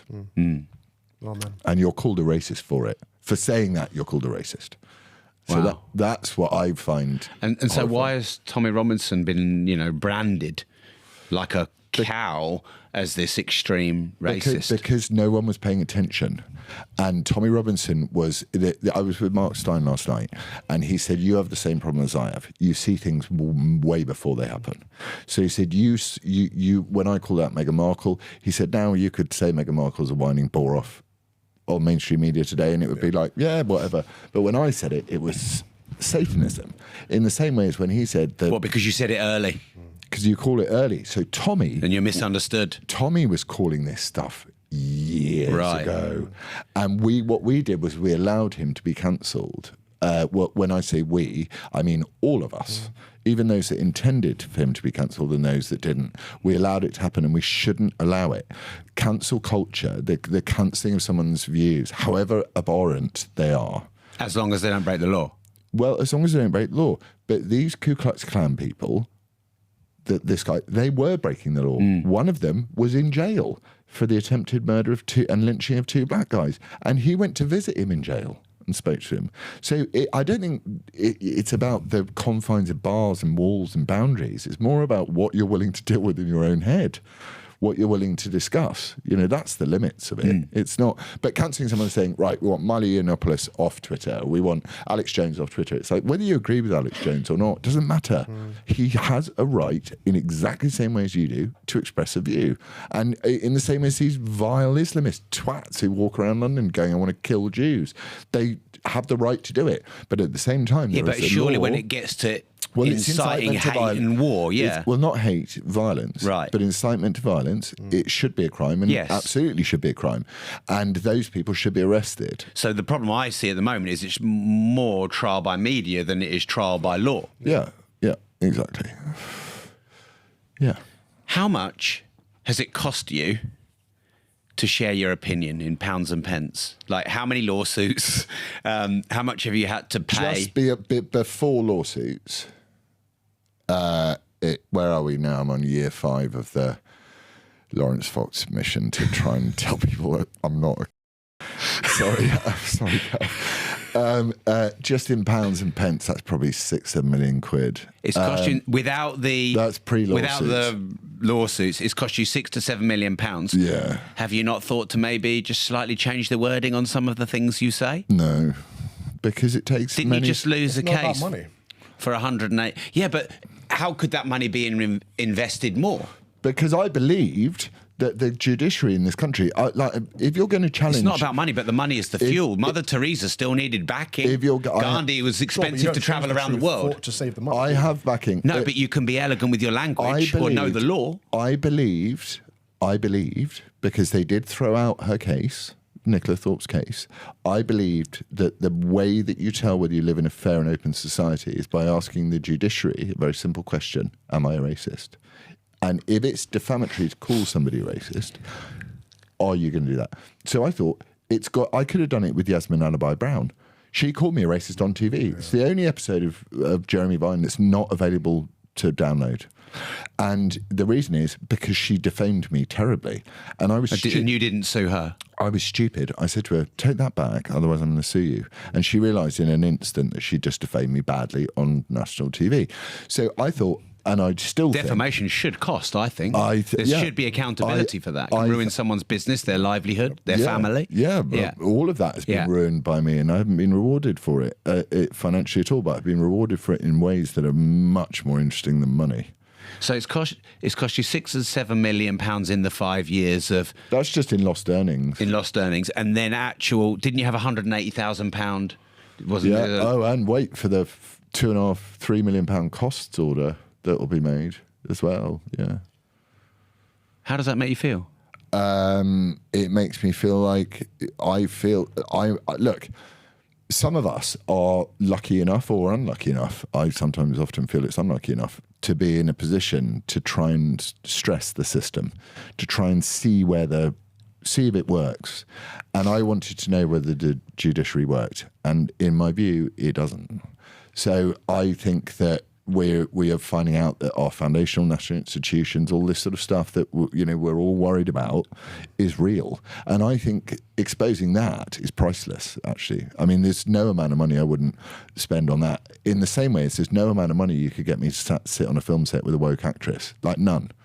If someone said to me, it's 10 million quid, you're James Bond, but you've got to work with this actress for 4 months, I'd go, that's not enough money. There's just not enough. There's not enough dollars that you could put in my hand to make me work with someone who would make the short period of time I have on this planet worth less. Wow. Money means I've been really, really rich in my life and miserable, and I've been very, very poor and been happy. And that is just a truth. But you can be rich and happy. You can, and let's hope that one day we get there. Because it's not the determining factor, is the point, isn't it? No, money is an exchange of value. It's a tool. Yeah, when we give it's a social contract we believe in. It is. Which is the only social contract we believe in, actually. It's the only one we believe in. Yeah, I mean, I think the cracks are starting to appear in our belief around The money system, aren't I they? promise to pay the bearer on demand the sum of. Yeah. It's not the actual sum of. No. It's a promise to do so. And that's, and you look at what America's done, you look at what Biden did with the COVID, sort of resurgence thing that he did, which was $2 trillion. It's like the American debt. That's our fee. That's our tax. Yeah, and Rishi Sunak's had to admit that £1 billion a day that he pulled into, that he just sort of that's our printed out, tax. That's our inflation. That's our. Comes back to my mission to educate people on this, so we can understand what's being done to us. And then what? And then do my absolute best to educate as many people on this planet to understand decentralization, understand independence. And, I'd love to change the school system, but that's one of their early ways to indoctrinate people, which might be why you're not getting those kind of invitations anymore. Well, that was another one you were cancelled from. Yeah. Which one was that? School. So that's 5-4. That's our. I'm sure you can pluck a few more out. What can I say? I've got to get one out now. Feminism is okay. Check the Daily Mail. There'll be another one for you. Don't worry. There will. Something I've been fascinated to try and discover is who controls the world. Why do you assume someone controls the world? Well, I don't know. I mean, it may not be one person. Okay. It may be some families, maybe some corporations. Could it be an energy? Could it be a thing? It could be. Could it be an emotion? Is it lizards? Is it? But, is it Illuminati? The reason I want to know is because they're controlling rules and regulations, and therefore they are putting impositions on us, and we're supposed to be democratic. Where we're able to choose who we want. And we don't have a democracy anymore. No. So surely we need to expose who's created this globalist or monopolistic rule of our planet. Well, I went past the school playground the other day and I was going through that exact question. Who controls all this? Why is it all so shit? And I looked at the school playground and there was this kid beating up another kid. And then the teacher comes and takes the child away, the beating up child. And I was like, that kid runs that playground. Yeah. So what happens when you apply like intelligence, development, neurofrontal cortex, all that sort of stuff? You essentially just have the playground in macrocosm. So it's just bullies and bastards that want to control other people. That's what my mum always used to say. It's just power and control. And then I think if you put the spiritual element into it, let's call it evil rather than the devil. Evil wants you to serve it. Mm-hmm. It wants you to do it. It's why it's like all the things that are really bad for you are really good and you really enjoy them. If you could just do one crack pipe once in your life, you'd have a great time. You wouldn't be a drug addict. If you could go to a casino once and gamble all of your money, you wouldn't be a gambling addict. You'd be, it's how you interact with evil is, I think, what it is. So I'd say the predominating factor in this world isn't a group of families like the Rothschilds or Hamas or whoever, terrorists. I'd say it's evil. It's evil loves people and people love evil. What would you say, Calvin? He's right. Yeah. There are influences. There are the Rothschilds. There are the Soroses. There are the Gateses. And they do have a lot of influence in our world. But essentially, it's about a battle between good and evil, between Satan and God and his heavenly kingdom. And I think in this realm, Satan seems to be winning a lot of battles. But we know as Christians that God wins in the end. So actually, we get a bit of hope from that. Where do you think we are in humanity, Calvin? What do you mean? Well, how do you think we're doing as a humanity? In this battle between good and evil, how would you rank us? How are we doing? Seems like we're doing a lot worse than we were 20 or 30 years ago. Or am I just more aware of what was already there? What I say to that is I don't think we as people are doing worse. I think Western civilization is doing worse. Right. And our personal perspective is from the West. So we see Great Britain and America and most of Europe tunneling down this dark tunnel towards hell. And we think, okay, the world is imploding. The world isn't imploding. There are many good civilizations around the world that are thriving, actually. And what we're seeing is this. And empires rise and fall over history, don't they? Exactly. We're seeing the end of the Western Empire, which we used to call Christendom. The British Empire died at the end of the World War I and World War II. We had no aristocracy left. We had no men left. We had our way of life was the boat had been rocked and Christianity had been stripped out. And so America took over as the great empire of the West. but that was based on a different set of values, mostly monetary values, mostly on classical liberalism and on capitalism. And they're not solid foundations. So America is. So you don't think capitalism is a solid foundation? Well, no, because we're in a lag right now. America as an empire has already fallen, but we're in this lag playing catch up as the East takes over. Right. And some people can see that. But it's how do we respond to that is the issue. So you don't want to stay here and fight? We've been fighting. Yeah. There is no fight in London. There's no democratic means to take back our country. No, there isn't. You just can't. Right. So what do? You have to fall. You have to retreat until there is a fight to join. We've been trying to lead the fight, but there's no people joining the fight. So what do? Why aren't people joining the fight? Because they don't. Because no one wants to get cancelled. Yes. No one wants to have their whole life taken away. This is the paradox. I go and rant every day. And I try and build up some energy for people to speak their mind. And everyone's just like, oh, you'll be next, Rob. You'll be next. And they've been indoctrinated. Here's the thing I just want to say. Like, usually I find people who get cancelled end up becoming bigger. Like, has Andrew Tate become smaller? Hey, I mean, he's just... Right. Have you seen Star Wars? Obi-Wan Kenobi, strike me down, I will become more powerful than you can possibly... So it actually doesn't work. Donald Trump. Yeah, people just become more powerful. But yet everyone's scared to go through the process. Because we're scared of suffering. We're scared of persecution. Yes. And I understand why. I understand why people are, because it's really horrible. Yes. Like I can't tell you. And so then you would say that's where faith comes in. Relatively, it's not horrible. Relatively, it's not at all. This is the thing that gets me, because we're fighting for truth, and some of us are fighting for faith. And those 2,000 years ago, people who fought for their faith were martyred. They died. Like all of Christ's apostles were killed, all but one were killed for their faith. And literally, all that happens to us is you lose a nice paying job, I lose my TV program. Like it's nothing. No, it's really not. This is true. So we've lost the context of reality, really. We've also, can you imagine? I get upset. I just want to honour that point. It's a very good point. It is a brilliant point. We aggrandise our problems, and so then we fear things that we shouldn't really be scared of because the consequences aren't really that bad. I get upset if my Ocado driver is like, I can't be there between 2 and 3. I'm like, I need to go out at 3 to meet a friend. And it's like someone is delivering your food to your house and you're first world probleming it. Yeah. We are weak and that's and how do we become more strong? Well, it's a process, isn't it? As the old saying goes. But I don't think you can join the fight until you've been cancelled. If you look at everyone who's fighting the good fight, they've all gone through it. Yeah. And they all say, oh, you guys need to join us too, because I've now seen that it's this, but they can't. People can't see it until they've been through it. Yeah. It is an awakening. You do realise that I feel when I'm sad, I'm really sad, and I feel like it's hopeless and there's nothing that I can do about it. But when I'm in my neutral state, which most people live in all the time, I feel really blessed. I'm like, I don't even engage in your society. Like, I'm not even part of the way that you live.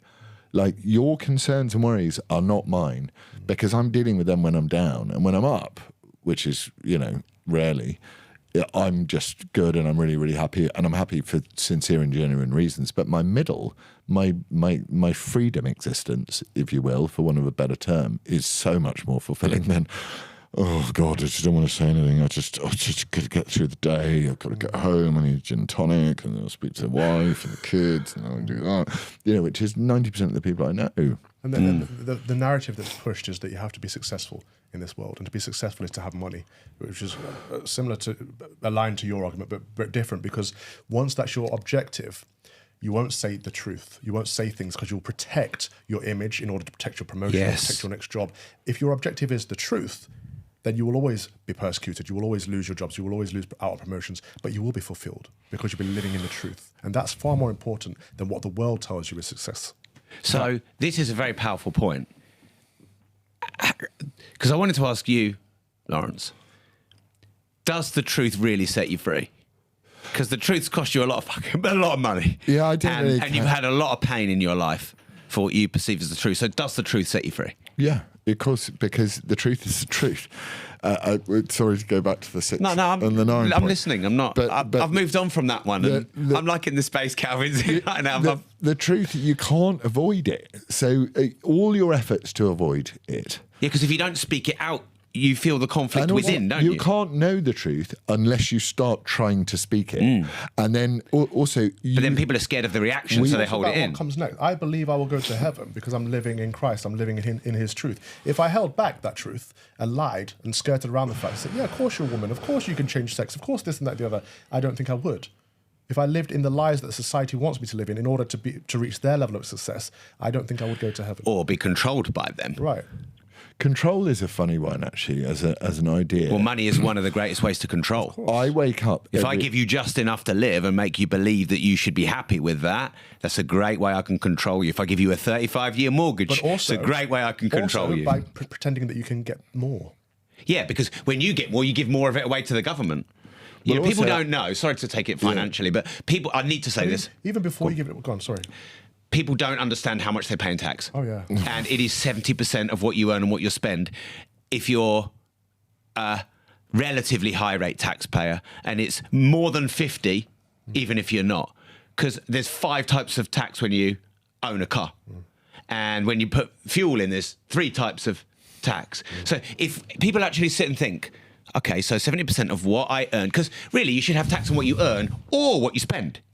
Like Dubai's got it right. We get double. Yeah, we get taxed twice. We get taxed to earn it, and we've got not much left, and then we get taxed to buy, and we've got even less left. So, 70%. Think of it like this: you are working 70% of your working life for the government, and 30% of your working life for you. But that is an outrage. Even before that, it's the illusion that you can always get more, you can always get better, and actually. Because it benefits them. Relatively speaking, all of us in the West are the richest we've ever been. The poorest in our society today are richer than everyone else that came before us in this society. If we live more modestly, we can live very fulfilled and happy and contented lives. You know, when a few of my colleagues who also got sacked from GB News struggled when they got sacked because they lived to such high ends and they couldn't survive at that. I tried to live relatively modestly, so my life didn't change that much when I lost my job, and I found other ways to accommodate for that. It's like we don't have to do the things that we're doing all the time. We can make compromises, but we don't want to. That's what actors do as well. Yeah, because that's consumerism to sell us that we need this brand. I don't need this £1,000 phone. I don't need it. No. It was my favourite thing about actors, which was like you meet, and it's in movies as well, they do it a lot, is that what an actor will do is when they switch up from, so I think they say something like 95% of actors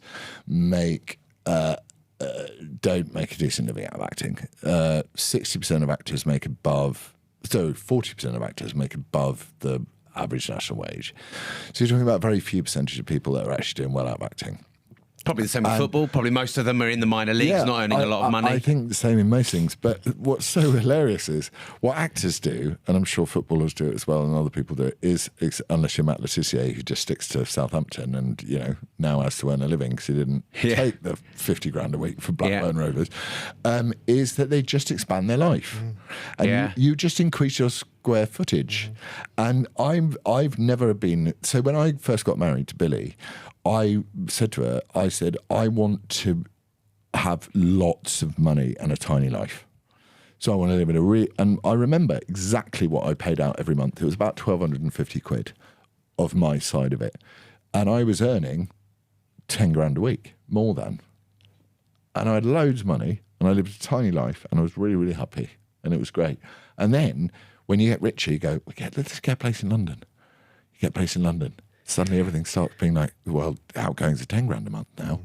And then, so this is why actors particularly won't speak out about how terrible show business has become, because they're like dependent on that 25 Well, that's the trap. Yeah. I know someone in business who says you want to make sure your sales guys all spend their money so they come hungry at the start of every month. Right. And, from a drive point of view, I understand that. But that's with the system. It benefits them to keep us in need. So what would you other than... I mean, there's fundamental rules here. Never spend more than you earn. Pay yourself first. If you observe these rules for the next 10 to 20 years, you can become a millionaire and live on... A lot of millionaires are not really living an extravagant life. They just never spend more than they earn, which means you have to avoid consumerism and all. Oh, you need the £1,000 phone. No, you don't. You can get £200 one, which does the same thing. And pay yourself first, which means start your own business and run as many of your affairs through a legitimate business expense as you can, so you're paying yourself first and you're paying tax last, or at least you're paying into your investment pot before you pay all your direct debits. You don't need £120 a month for Sky TV. There's quite a lot of sort of, I mean, correct me if I'm wrong, but there's some biblical corollary with that, isn't there? Which is to go, don't be an arsehole. Don't spunk what you don't have. Yeah. I think that's the virtue of poverty. Yeah. Well, we used to within your means. Yeah. This country made but that's poor. not poverty. Well, what is it? It's smart financial management. Like not having too much, because we don't need. Yeah, that's not poverty. What's poverty? Well, by my definition, poverty would be not having enough to live. Yeah. Not having enough to feed, clothe, etc. Right. So you're not poor if you are smart with money. Because 20 or 30 years ago, what did our parents say? Never buy it unless you can afford it, and save up and earn it. So what you would do is you'd delay all the gratification to the end, you'd work towards it, and then you'd buy it and you'd get a sense of, I earned this. And now, this angers me, but I took my children to a sports shop and there's a pair of trainers and my son brings it to me, and inside it, buy now, pay later. In a kids trainer, and it's APR 30%. Credit is evil. It is. Is it? Hang on a minute. You can't say credit is evil unless you absolutely. Then I'm with the context. I'm with the Muslims on the credit thing. Context. What do you mean? Well, the Muslims don't do credit, do they? Well, I just said that. Yeah, but I'm just saying, like, they've got a much better. Like, if we can if we are genuinely want to be multicultural. If I lent to someone to start a business and they build a thriving, flourishing business that does good in the world, and I lend them money and I teach them financial management by paying some interest and not getting it for free, there's no sin in that. However, he's talking about sin. I love it. He's on.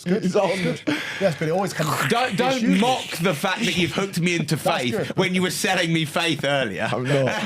I'm just having. Yeah, but you just fished me in like a fish. I'm just having. I'm just having. Is this how you see it when you're on your mission? No. Let's fish them in. It's not a mission. The point is always winding you up. But doing that. Yeah, exactly.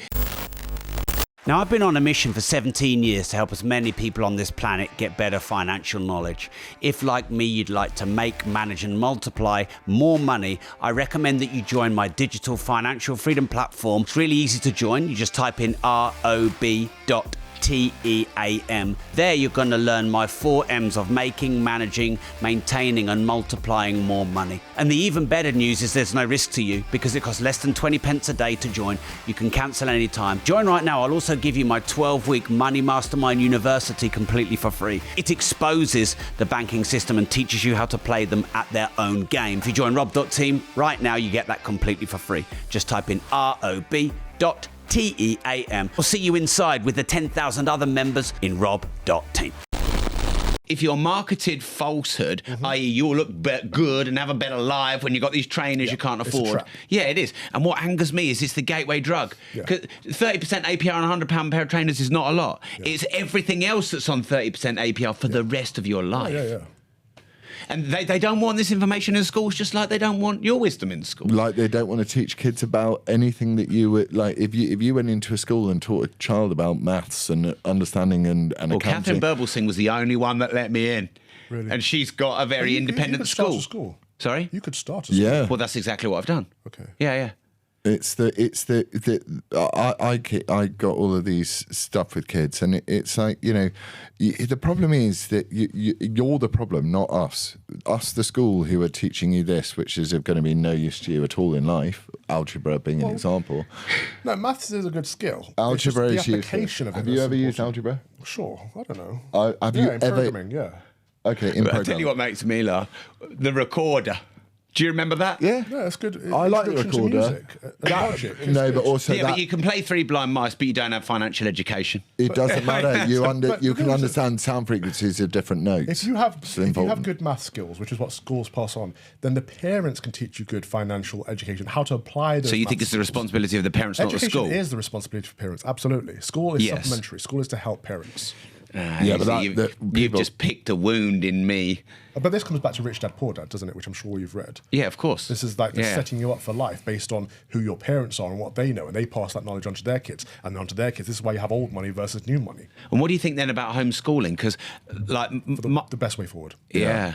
Get your kids Take your out of kids school. out of state school. I got an email. I mean, I'd be divorced over that, I think. I got an email from my school saying... So if that's my truth... I think state school is indoctrination. Well, I mean, they're in private school. Private school. I got an email... Or I'm just paying for network, really. Yeah, you are, yeah. I got an email saying they've changed diversity, equity and inclusion to diversity, equity, inclusion and unity in my youngest son's school. And my youngest son goes to the So do you homeschool any of your kids? No, but I can't. I fight to see them on a daily basis. But you would homeschool your kids 100%. in the future? There's no way I would send my kids to a state school, even a private school. I've spoken... I wouldn't give them a polio vaccine. If I sent like, when was the last time anyone got polio? A parish school, I would, but that's the only option. Parish school run by Calvin. You see, I have an online financial Would school. you not send your kids to my school? Mate, to be fair, I love you with all my heart, but I can just imagine my kids coming home from school and they would be sound, but too sound. My kids, I'd be sat at dinner and I'd be going like this. It's only because they'd be holding you to account. I know. That's the one thing. All of those old truisms like "do as I do, not do as I say, not do as I do." They're so useful. Those truisms. Yeah. And we forgot them. Like my mum used to say to me, "Well, if your mate told you to jump off a cliff, would you do it?" Yeah. And it's like no one says that to their kids anymore. They're like, "Well, does your mate want to jump off the cliff? And why does he want to jump off the cliff? And maybe jumping off the cliff is the right choice for him." I mean, you're just like, "Shut the f*** up." You're driving me mad. These are sticks and stones may break my bones. You know, all of this stuff is just so valuable and it's gone. We killed it in society to appease a bunch of people that hate us. Yeah. And that's where the identity question comes into it. And that's why I will mock Calvin for being a bit too, like his views on homosexuality I don't share. But So which is the truth then, Calvin? Your views? I don't have views. I stick to what the Bible teaches. Yeah. Right. Whereas I would say that there are some people that are born gay. Yeah. And that I'd love to see the science behind that. Oh God, of course you would. So you don't believe that people are born gay? I'd love to see the science behind it. If someone's saying this is a scientific truth, then show me the science. Which gene is it? If it's not been discovered yet, why? Have they not discovered a gay gene? I don't know. Have you ever debated someone who's gay and discussed it? Plenty of times. Yeah. Me and Tom Harwood have had some good back and forth. Charming fella, Tom Harwood. I mean, I'd pick him out. Not a word I'd use, but what? Not a word I'd use. No. Douglas Murray said this great thing about gay people, which really, really resonated with me, and I love Douglas, and he's obviously gay. He said to me, "I reckon gay men are put on the earth to be warriors because we're not going to have any children, so we're there to like do all the damage." Statistics show that. And I was like, I love that. So you think? You believe there might be a reason? I do, yeah. Yeah. There's probably some kind of... I'm not with Cal that you can choose. It's just... Well, no, I'm not saying it's a choice. No. I think there are a lot of people who have trauma in their life, and the statistics show that a vast majority of people who identify as homosexual have had trauma. And, that will make me gay then. For lesbians... Sorry? That will make me gay then.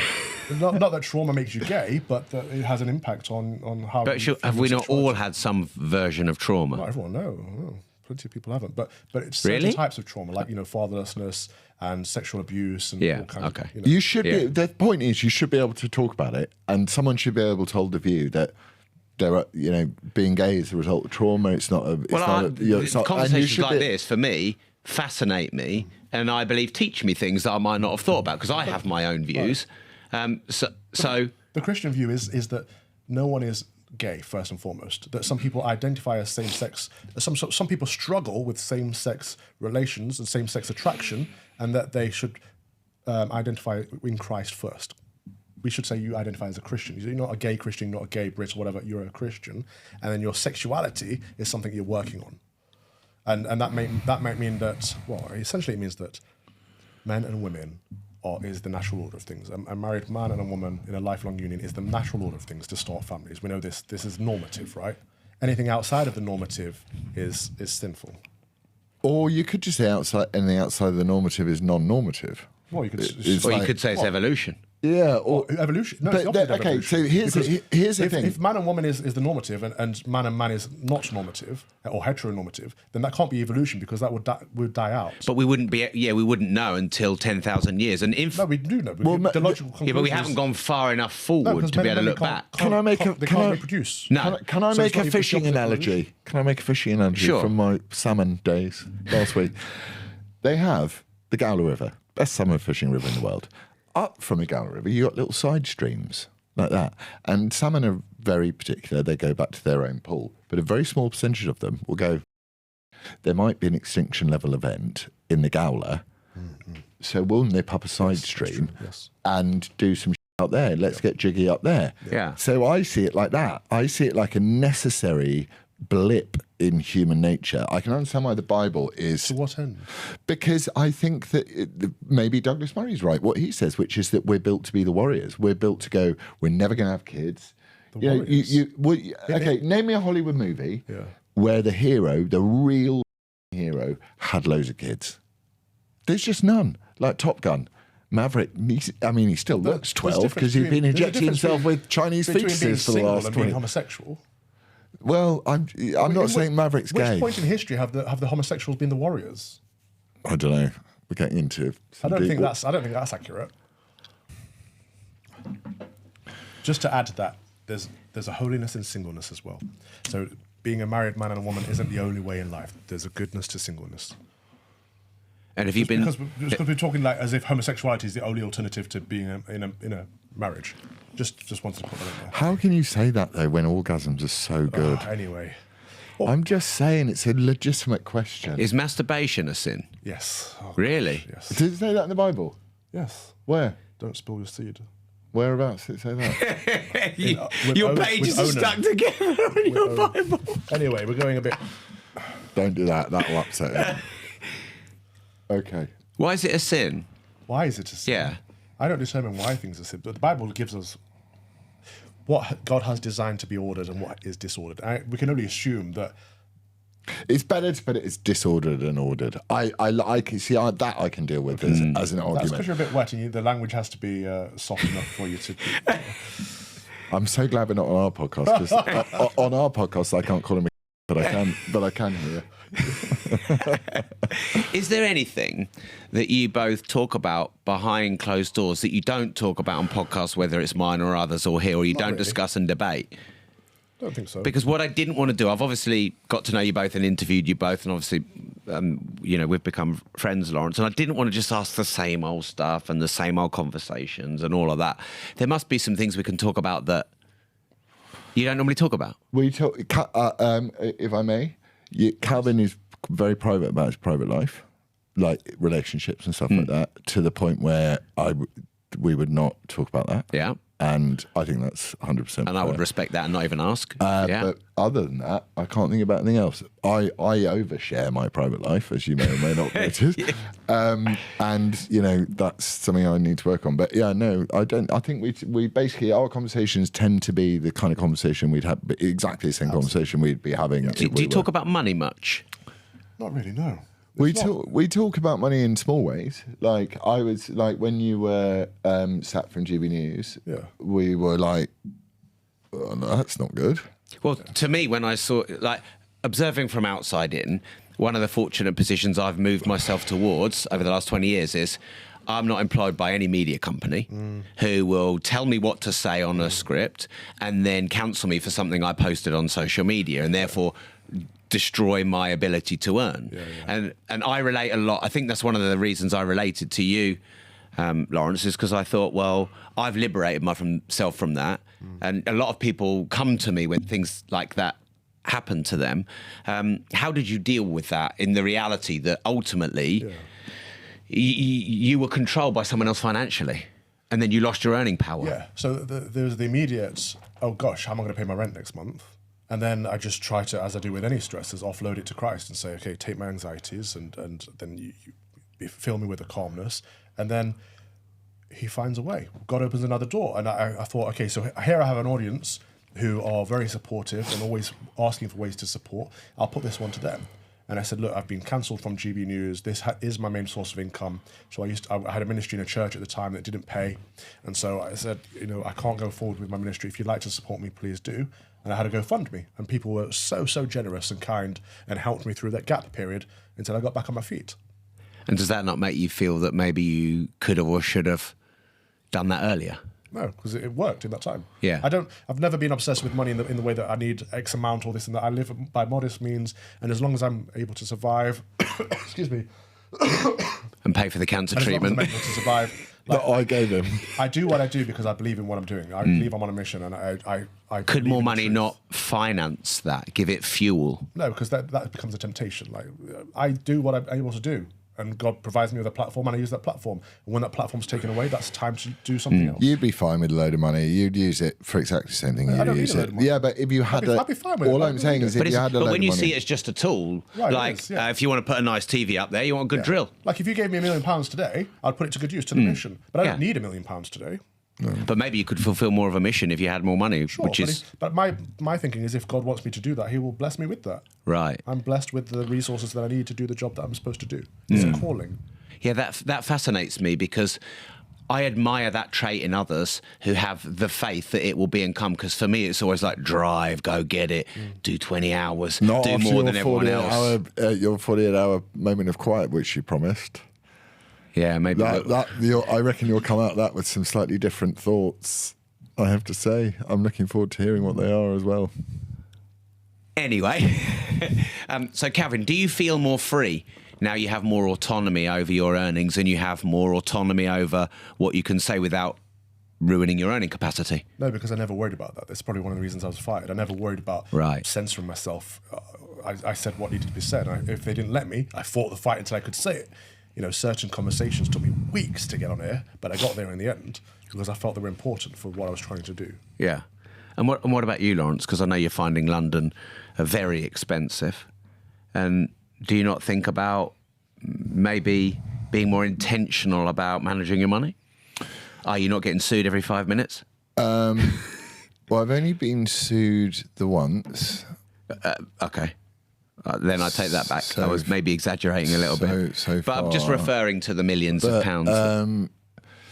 That was a political project, so that's not my own money. I'm frustrated by the people who work in our industry who are focused on the money and censor themselves and don't fight the good fight because they want to keep that TV slot or that platform or whatever. I think it's empty. It's pointless. Yeah. Why are they there? I They're agree. taking up a slot. Yeah, I think that yes, one can be more intentional, but what that line, everyone's got a plan until they get punched in the face. Yes, it's like the thing about being cancelled is that you are being punched in the face.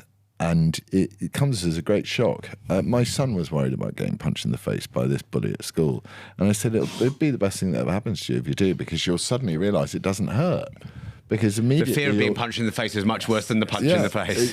Immediately your brain will fill your head with whatever it fills your head with that makes it you not alert. hurt. Yeah. And you'll be fine. It won't hurt for a couple of hours. So you don't need to worry. I agree with Calvin. I think there are a lot of people, and we've seen it throughout the sort of trials and tribulations we've been through over the last few years with lockdowns and COVID and all that sort of stuff, is that there are a lot of people that pretend that they give a but don't when push comes to shove. And there are very few people who actually do give a I had a sergeant major at school, I think I told you this, who refused to put his company on the Sir Galahad in the Falklands where Simon Weston got burnt to smithereens. And they didn't know what to do with him because he was right. They were going to get missiled, but he'd also disobeyed orders. So they put him as in charge of the Harrow Rifle Corps. Just moved him over to Harrow. And he always said to me, he said, you can never tell. He said, all the people you think when you go through basic training, you think these guys are going to be the ones that will take a bullet for you. None of them are. He said it's a small Davis, 5'6" Davis, who just is wired that way, who will go out and save all those people. And you look at all those heroes, you see them, the Dakota Myers and people like that. You see these heroes, and they're just very average-looking people. There's a simple test, Rob. All these people that call themselves freedom fighters. If speaking the truth would cost you your job, would you speak the truth? I would. but the vast majority of them wouldn't. So they're not. But I employ myself, so I can't really be fired from myself. Well, then you're free. I position myself like that. What if you lose your platform? I would find another one. Okay. Yeah. Build another one, you would. Yeah, as because well. I haven't actually. I'm on all social media platforms, so I haven't lost a platform. But there's damn right I'm being censored on some of But them. what if the government said we're going to take away your access to the internet? We're going to ban you from the internet, like they do with paedophiles and stuff. You're never allowed to use the internet again because you're a dangerous person. Well, then I have to get on the streets Good man. and do it the old-fashioned way. What, paedophilia? No. But some people Get get on banned the from the I'm internet. doing it the old-fashioned way. All right, son. Do you need a lift home? Don't upset I think Calvin. we're getting to that time. Yeah. Calvin Have gets you- very annoyed with Yeah. me when I start being flippant about stuff. You're just uncouth. Oh, no, I know I am. Sorry. Calvin, is there anything you've said online that you've regretted? Yes, and I've apologised when I have. I think when you are wrong, you should apologise. Yeah. But when you're not wrong, you should not apologise. What have you said? I can't remember now, but I've certainly said things that I've apologised for. And actually, I've regretted apologies in the past as well. Right, because someone else has imposed that you should apologise. There's one time when GB News got me to tweet something that I didn't want to tweet. One time. They made you tweet it. Yeah, and I regret that.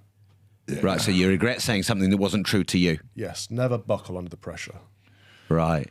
But so you have said some things you regret, you can't remember what they are, and then you've apologised for Yeah, them. and I don't live in that moment. I move on, so Yeah. that's why I can't remember it. Yeah.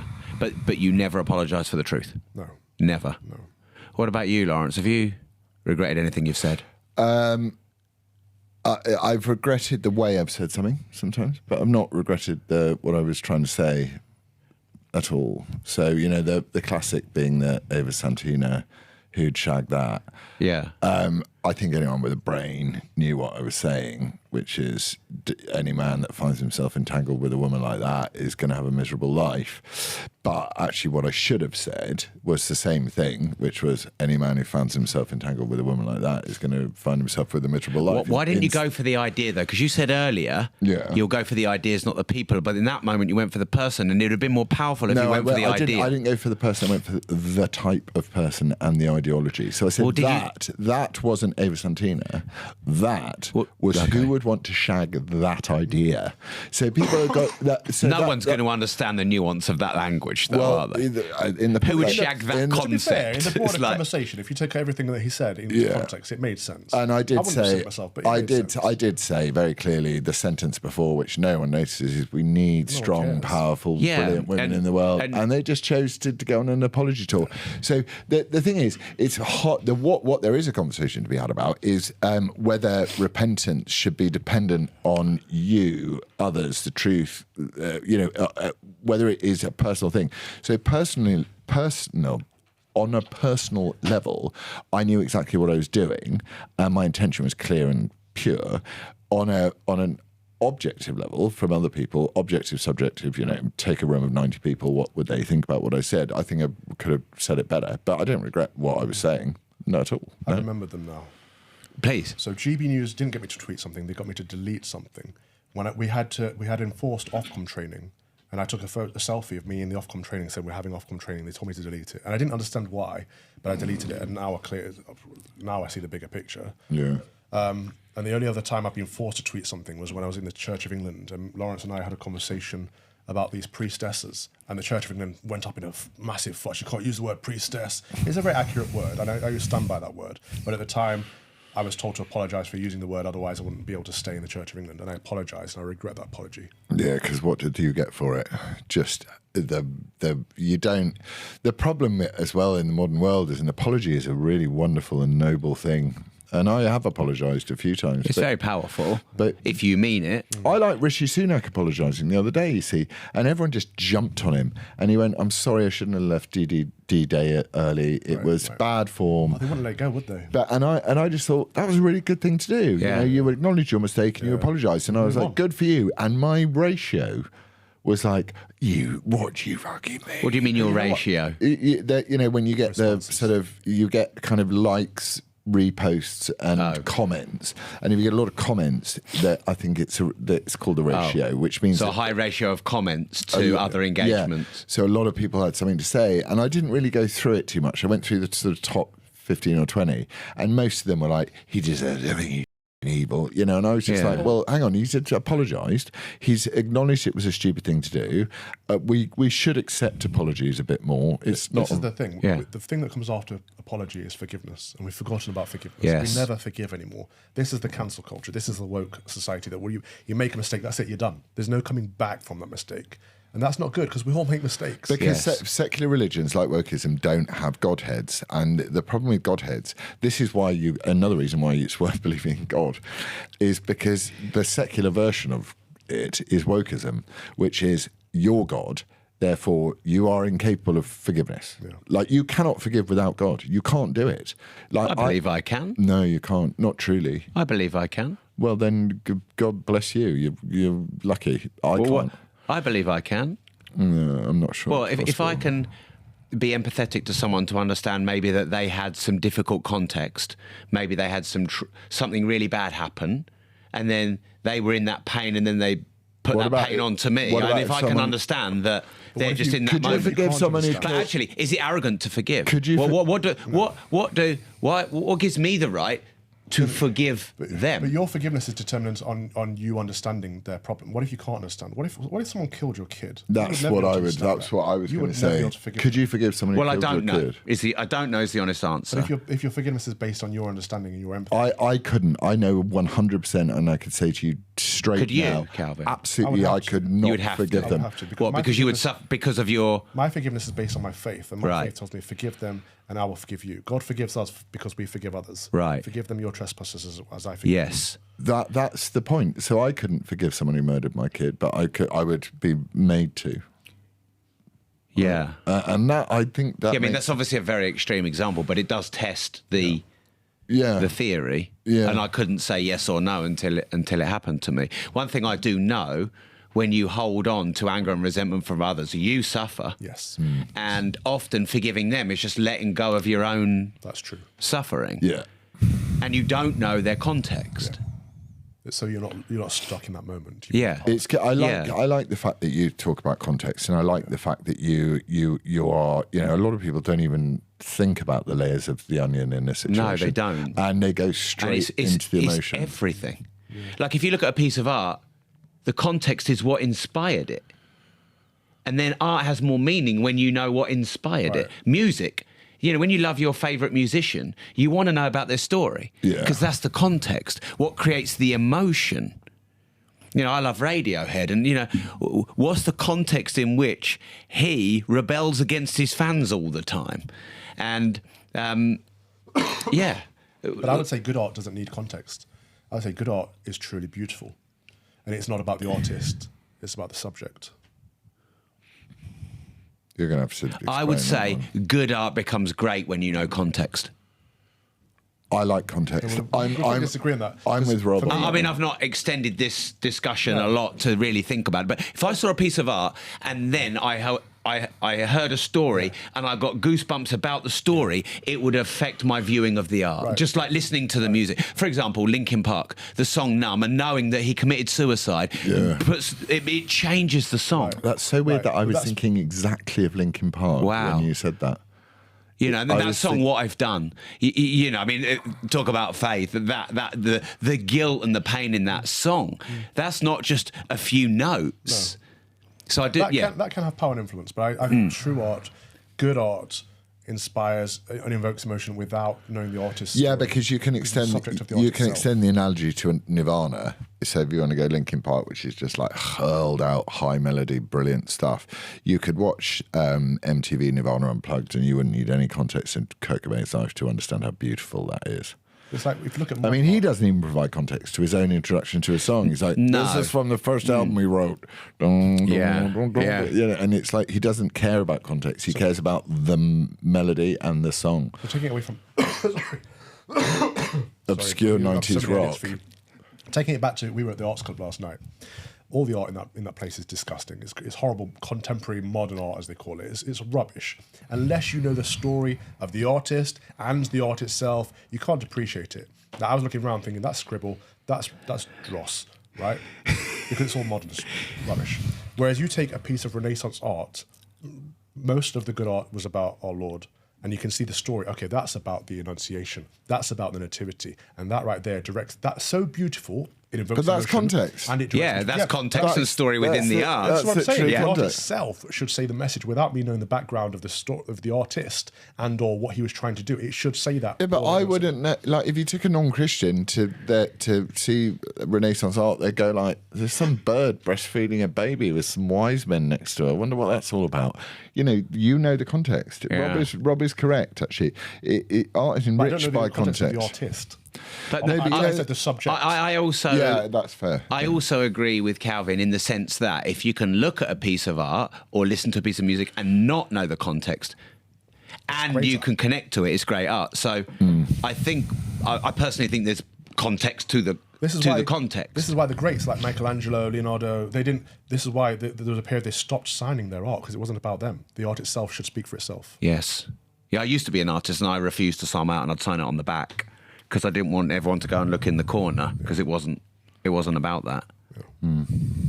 I just wanted an excuse to say modern art is rubbish. You said that with true faith and volition, didn't you?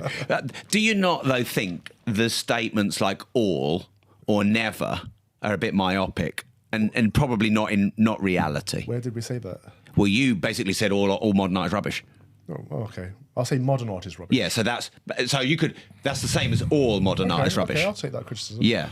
And I'll say yes. Because, okay, but... If it's modern art in the sense of it's contemporary art and it's not traditional art. If it's about the artist and if it's about the creator, then I would say it's bound to be rubbish because it's about making God of the self. It's about an idol. But you're making the assumption that contemporary modern art is all like that. Well, I think contemporary modern art tends to be about define ideas, doesn't it? And figurative art, traditional art, tends to be figurative, and people are drawn to people are you have a natural, because you're looking at something which is reflective of something that you can identify with. Figurative art does draw you in a way that ideas-based art, like This Is Not a Toilet or whatever the first piece of modern art was, or an Andy Warhol, just kind of makes you go, meh.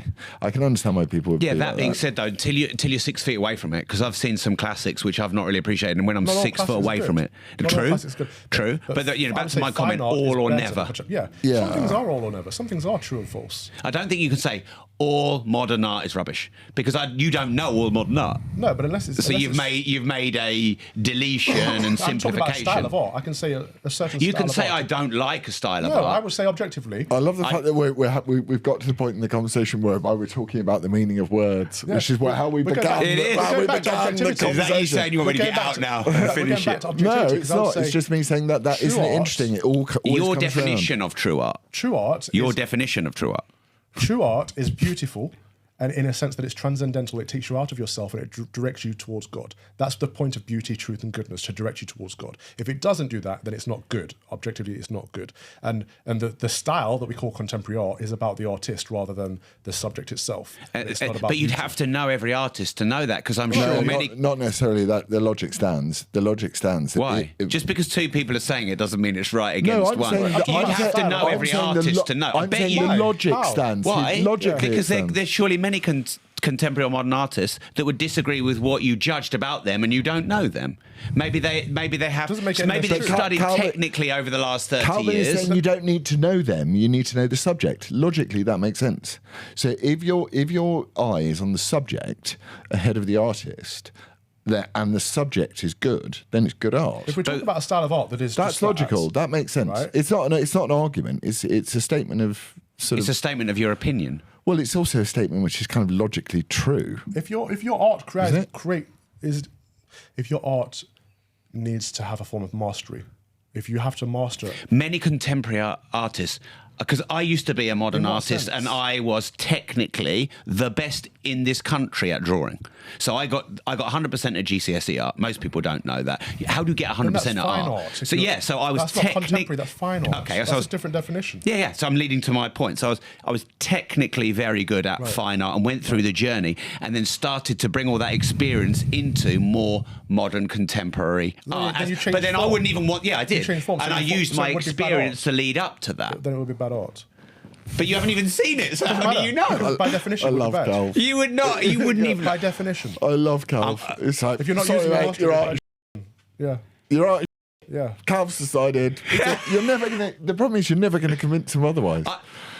I'm not actually. I don't think I'm trying to convince No, I Calvin. know you're not. I think I'm trying to have an open discussion. And surely, if I come here It's like, and look I at Picasso. challenge some of Calvin's ideas and it sparks to him to just slightly think, Look at Picasso, surely that's a good right? experience? Picasso's earlier work was so masterful, right? Because it was centered on beauty, it was centered on something else. His later art was contemporary, it was rubbish, it was objectively ugly, because it was no longer about his mastery. But it could have been about his journey and his I emotion. don't care about any of that. But other people might. Sure, they can care about it, they can like it, doesn't make it good. That's the difference I'm trying to get to. Your personal subjective opinion might be, I like this, but it doesn't make it beautiful. To you? No, objectively. I think beauty is objective. If there's but any you don't believe in an objective, so you can't agree with me. Well, I think if there's any subject that you can't say is objective, Yes. it's art. I would say beauty is objective.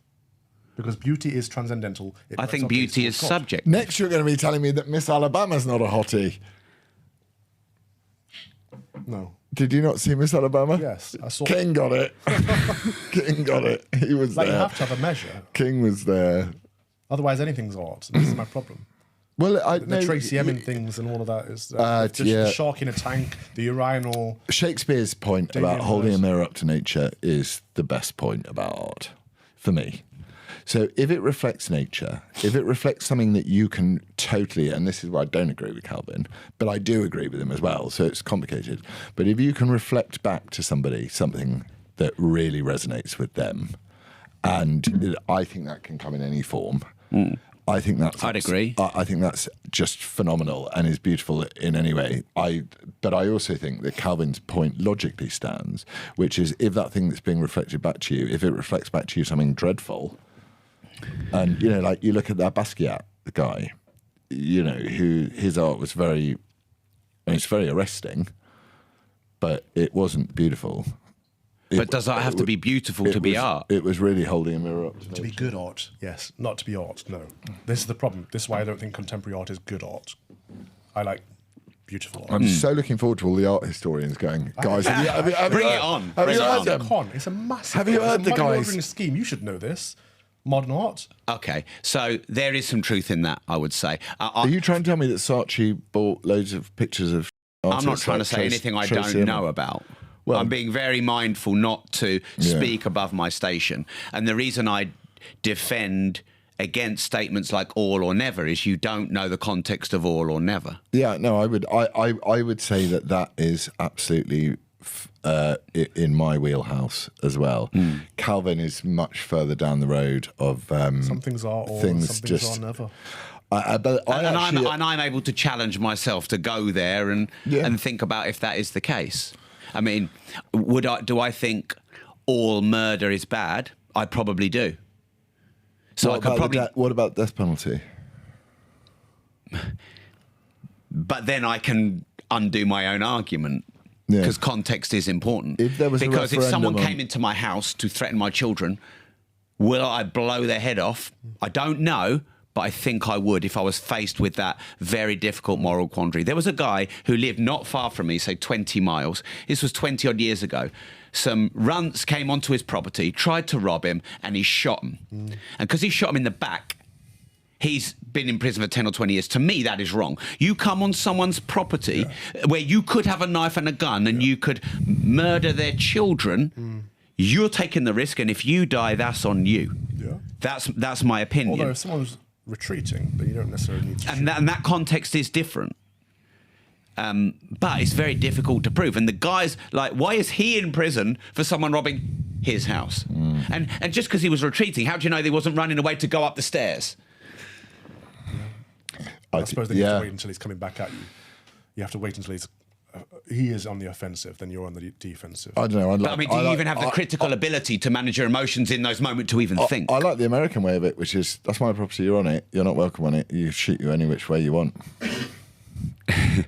Yeah, I can. If someone comes into my house and they threaten my children, I believe I have the right to defend that with whatever force and means necessary.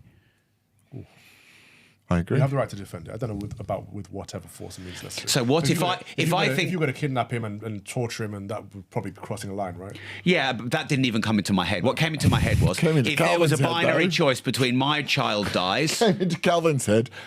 Calvin's got the guy tied up already. He's like, I'm just playing your own game against you because you said whatever force necessary. So I don't think. I think you could choose different language, playing my own game against me. I thought it was a good, worthy question. I hadn't even thought in my mind, I'll torture this guy for 10 hours. I'd be like, my son dies or they die. Bang. Yeah, make a split decision. Just yeah, I would. I don't think I'd have it in me to torture someone. Is there anything, Calvin, that you regret about your life? Not things on Twitter and stuff, but are there any deep regrets? None at all. Any sins I've committed, I've repented of. I've moved past them, and God has forgiven me, and I'm good with where my life is. Is there any? I don't live in the past. No, because most people, when I say, do you regret anything, they say no, because there's a lesson, and I understand that. Yeah. But at the same time, it's okay to have regrets, to have energy and accountability to not go there again. Sure. But I think it can also eat away at you, and you can live in that guilt. Yeah, that's also true. The good thing about the faith is that you repent, you're forgiven, and you move past it. And yes, you can learn from it. Yeah. But then you go forward. What about you, Laurence? Anything you regret? Be honest. Yeah, I mean, there's lots of things I regret. The way that I've spoken to some people sometimes, the way I behave, the way I do things. There's a million regrets. And I could be wrong, Cal will correct me, but I don't think we're God wants us to walk around with regret. I think he wants us to walk around and say, and repent. So, Calvin, with repenting, is it okay to continue to sin and just repent? Or does there need to be some progression and lesson towards the repenting? There has to be progression, absolutely. Yeah, and you have to, in that repentance, show contrition. So you're sorry for what you've done, but also, like I said before, a promise to yourself and God that you won't do it again. You have to strive to do better. The whole purpose of Christianity is striving towards holiness, is trying to be Christ-like. But what if you're a horn dog? You know, like, I know we've had this conversation. Oh, what's a horn dog? Someone who just wants to have sex all the time. Yeah. Well, it doesn't matter what your sin is. We all have sins that we fall into, and the point is to try to do But like, better. if no one is harmed. But what if you're always fighting yourself? Someone's always harmed by every sin. Even if it's just ourselves in our souls, someone is always harmed. The Big C Church, all of us are in communion with each other. So we're all harmed by it, actually. Every sin is that's fair enough. Is there not a sense of beating oneself up, continually trying to repent for sins of things that you do? Yeah, they call that Catholic guilt. And I What think did it's a good Evelyn Moore thing. say? When someone went up to Evelyn Moore and said, "Why are you such a nasty person?" And he went, "Yeah, you see how nasty I am now. Imagine if I wasn't a Christian." Right. Right. So Okay. So because I imagine, for example, drug addicts or gambling addicts, they must just go through this on a daily basis. It must just absolutely grind them down. But surely that process is what enables you to be a recovering addict. Yes. Yeah. I can see that. I also think we need to be super careful in life about the sense of moral puritanism. And one of the things I learned when I have hung around with sound Christians, like good ones who don't proselytize and don't talk about being Christian all the time, they always come up with the same thing, which is you don't have to be like perfect to go and say, look, I can't do this. Yeah. And I think that there is a really good message in there, which is like, you don't have to be like Doris, goody two shoes, going to church every weekend. You have to have an intention. But that is the message of Christianity, that we are all sinners. People who don't understand Christianity think it's a Puritan thing, that you're purer, you're better, you're on a pedestal. No, it's the opposite. Right. It's the acknowledgement that I am a sinner. You are a sinner. We are all sinners. All of us are imperfect. That's the Christian message. There's no Puritan message to Christianity.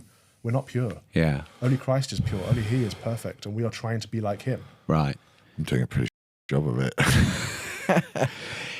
While Laurence lights his cigar, Calvin, what's your most brutal life lesson? That we are temporary. And everything we do is temporary. You know, we invest so much time and energy and effort into things, and sometimes you can feel so invested in something. You can love something so much, and it can be gone like that. But that's okay. That's the lesson. I want to sit on that one. That's very powerful. Yeah. Because I sometimes, often, get in this mode of, I don't have much time, which may be a fear reaction to everything is temporary. Yeah. but then that creates an equal downside of impatience of beating yourself up all the time. And does that have, because also you said everything is temporary, but you also say that you believe there is right. So it's something greater than us, something bigger than us, beyond life. We get wrapped up in our own ego that we think we can contribute, we can make a difference, and we might be able to make a big difference or a small difference, or we might do loads of stuff and all of it come to naught, and we have to be okay with that because there's something greater at play than us. There's someone. But I mean, surely if we continue to try, it won't all come to naught. But it might. This is the thing you have to be prepared This is for. the risk. Yeah, like you can build a great empire, and that empire can be destroyed, and everyone can forget about it. Well, that's guaranteed to happen. In 1,000, there will be a time when our names were mentioned for the last time ever. My son is the only boy left in my family who will carry on our name. So there's a very good chance my surname disappears. Which is, your name is in the book of life. That's what's important. So what you do here isn't as important. It's still important, but not as important. And so you spend all your effort, all your life. This is why you can't have everything focused on your mission, because you've got to live as well. And how do you balance that? It might be the wrong word, but you have a very strong mission. But I struggle with that. I struggle with that. That need to be productive. That need to be doing something towards the mission at all times. But we have to take a step back and remember that we are not important. We are not the most important thing. There's something greater going on. We're trying to contribute to that, to advancing the kingdom. But we have to also live and enjoy life. And it's one of the hardest lessons of all for people like us. Is the purpose of life to enjoy it? No, the purpose of life is for the greater glory of God, is to glorify God. Right. To worship, praise, and thank God. So, you mentioned there enjoying life. But part of that is we are stewards of His creation. All this is here for us. We celebrate His creation to celebrate Him.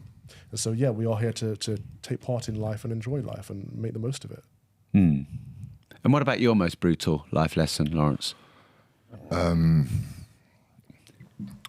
you can't change people. Yet we're all trying to in some way here, aren't we? But you can't. But not over stuff like that. I think if we're all honest, we are. I mean, I try and be objective. Yeah, but you can't. But so that's brutal. I want people to have better financial education. Therefore, I'm trying to change their view of money. From your perspective, I think we are. From my perspective, I'd say we're not. I'm trying to lead souls to Christ so that He can change their heart. I don't think I can change anyone's minds or hearts. But you're still the messenger of that. I try to lead them to Him. Yeah. So there's a sense of leading, which is taking someone from where they are to a destination. Yeah. Because it's, if we have a meaningful mission and we believe in it, surely it's okay to change people, because some people benefit from being changed by us. I think human beings are really bad at changing other human beings. And I therefore, but it's brutal when when you know that something is really wrong, and you know that someone is doing something really wrong. And you know they're not going to change. And you know that they're not going to change anything about it. And you know that nothing you're going to do is going to change anything about it. And you've got to love them anyway. All you can do is love them. Yes. And that's really hard, because that's actually growing up. That's the lesson, that's the main lesson I think that children learn when they become adults. Yeah, well, in a way, that's love, isn't it? Because the easiest thing is to love when we're getting benefit from it. Yeah. But is that really love? Or is that an exchange, a transaction? Yes, that's the modern term of love. The Yes. true term of love is sacrificial. It's willing the good of the other. It's giving of ourselves. And that idea of the union, which I think that people have forgotten entirely. That idea that, to really love someone is to be in communion with them. You're with them. You're not two separate entities. You become one. I think that's a very important lesson. I've learnt that. So do you regret having a divorce? Well, I didn't have a choice. So, maybe I did have a choice. I don't think I did. My wife was having an affair with someone else who she then went on to have a kid with. I couldn't, I thought I'd be really upset about stuff like that. That sort of male pride thing. I wasn't upset about it at all. I was just sad about the fact that I wasn't going to see my kids all the time, and that they weren't going to grow up in an ideal situation, because I tell you, the worst thing you can do to children is put them in a single parent family. I mean, that's literally and they're innocents. They didn't do anything wrong. So I don't regret the divorce. I regret... Could you have tried harder to make it work? No, I gave it it was pretty miserable for 6 years, so I gave it. The first 2 years were all right, and then the last 6 years were utter misery. I mean, Calvin, how hard should we fight in a marriage to keep it? Well, I think Laurence has answered it. Like he fought as hard as he could, Yeah. as hard as you can. You can't give everything away. Like No. and it's a sign that you're married like you to said, wrong. you can't change other people, and sometimes it's not in your powers. What about you, Rob? What are about your me? Regrets, and what's your hardest life lesson? Ooh. My regret is that I didn't love myself enough, and what I perceived other people didn't like about me. I was really overweight as a kid. I tortured myself way more than they tortured me. And so I've battled my whole life with people pleasing and conflict avoiding. And I regret staying in that place too long and not looking in the mirror and going, you're doing good work, you're a good guy, you're mostly good. I'm very, very self-critical, which is one of the reasons why I don't give a about critics, because they cannot say anything to me that I have not put pins in myself. But the great thing about being in business and being an entrepreneur is it tests all those. And, this challenging conversation at times we've had, Calvin, I would not have been able to have that 5 or 10 years ago. So this personal growth in me, there was a part of me that wanted to retreat when, there was some distance there. But I'm like, no, because there could be something good at the end of this. And I think Calvin's going to hate me at the end. And I'm not going to hate myself. And so, my biggest regret is holding on to that for 35 years of my life. Do you think that drove you to be successful? 100%. It's the void that creates the value, that creates the drive. Got you to where you are. Yeah. It's going to be fascinating to see what the next journey is. 35 Do you know what I mean? It'll be interesting what the next 35 years bring for all of us, I suppose. And your greatest lesson? That everything you think people are thinking about you or worrying about, or all the imaginations and stories you create in your head about what's going to happen when you say and do, none of it's real. I beat myself up for 3 whole weeks, day and night, for a really hard conversation I had to have of every single outcome of what that conversation would be. And then I just said it and they said nothing. Literally nothing. And that was the only scenario out of the 932 to the square of 17 that I didn't play in my head. And I know this, and I still get the gift of this lesson. So, because I have this inbuilt need, people pleasing, wanting people to like me, but I'm not responsible for whether you like me or not, or what you think about me or not. I'm responsible for how I behave and how I show up and how I treat you. And if that doesn't connect or resonate, that's okay. And that's hard, which I think is, why we really connect, because I see what you're going through and I feel a sense of compassion and empathy for that. And I just want to help and make your life a little bit better. And it's connected us and we're able to have these great conversations. So, they would be mine. I love that. Thank you. Thanks for sharing. Thanks for asking. We're all quite similar, aren't we? Isn't it funny? Yeah. The things. Well, maybe it isn't, because I guess we wouldn't be in the company of people that we're not. Right. Do you think it's important? When I wrote my book, Money, which is essentially a pro-capitalist book, but capitalism in its real sense, not in its warped sense now. But when I was 4/5 of the way through the book, I thought, well, what will my critics say? What will communists and socialists say? So I went and studied all that. And I tried to break my own argument down and disprove some of my own theories. I think that critical ability is really important. I think it's transcendent. Because, you talk about ego and self-importance. Well, this is why I always say often in this discussion, the honest answer is I don't know. So my lack of faith in God is really about all the unknowns I don't know, not that I think is ridiculous and I don't believe it. Peter Boghossian does this wonderful street epistemology thing. Have you seen it? He's been on my show, Peter. And I had to argue the trans argument, the pro-trans argument. And I was so... Have you ever had to do that, Calvin? No. Oh, that'd be fun. So good at it. It was so easy. Did that not scare you? No, it was just I made a really emotional argument.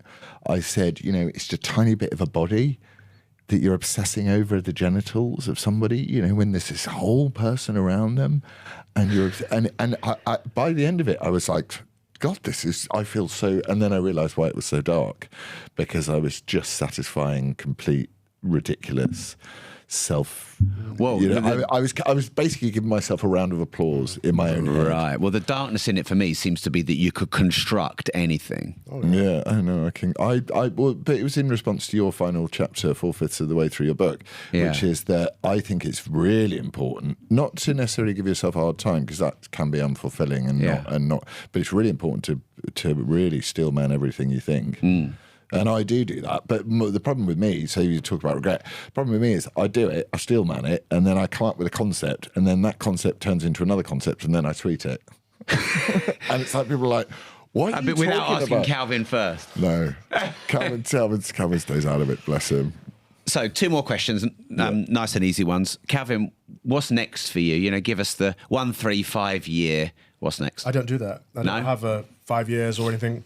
I try to walk through the doors that God opens to me and try to be faithful to him. And his journey has led me on a wild path. I never thought I'd be here in a million years, right? Yeah. So if you asked me 5 years ago where I'd be, this would not be a guess. So I don't try and second guess God.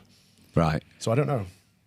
So I tell you what I'd like to do, but that's very often. Yeah, what would you like to do? That would be good. At some point, I would like to set up a school that is incredibly conservative and Christian and sound and Christ-focused, so that every single pupil or teacher or anyone in the building, if you said to them, where is Jesus Christ in this, they could tell you, they could give you a proper answer. And so that we're encouraging the next generation to not just go out into the world with good grades, but to go out into the world with good values and be good Christian people. And what about you, Laurence? What's the future? What are you working on? Well, I hope at the moment, because I've felt hopeless for 4 years. That makes me sad to hear you say that. Well, yeah, but it's the way it's been. And therefore, you think, okay, why do you feel hopeless? You don't really feel like desperately hopeless. Otherwise, splat on the ground. Yeah. But you live like there isn't a future. And so what I have to do is disentangle myself from situations where I can't change the other person, and at great personal cost to myself to do that. So that's the first thing I'll do. Then the second part of that will be the healing from that process. And then I'll go for a walk with the dogs. All 8 of them. All 8 of them. And then 5 kids, 8 dogs. then I'll get married, yeah. Yeah. Wonderful. And Calvin, this show is called Disruptors. What does that word mean to you? What does it mean? Disrupting. Causing a bit of, I was going to say chaos, but not necessarily chaos. Causing people to step back and think about what's going on. Providing a bit of a change in narrative. Mixing things up. Laurence? Disruptors. Well, it's like the soil, isn't it? You can't grow anything in it unless you disrupt it so that there's more air in it, and and then things can grow. And that applies to everything, I think. Well, I'm feeling very grateful right now. Thanks for letting me in your studio. It's so good not to have to bring the crew down and all of this. I loved it when I came here last time. It's got a very real sense of character. Thanks for letting me use all your equipment. Oh, pleasure. Thanks for coming. Thank you, being on the show. God bless you. Thank you. I can't wait to hear back on your retreat. Oh, no. You've just taken me out of my moment of gratitude. Instantly interfere.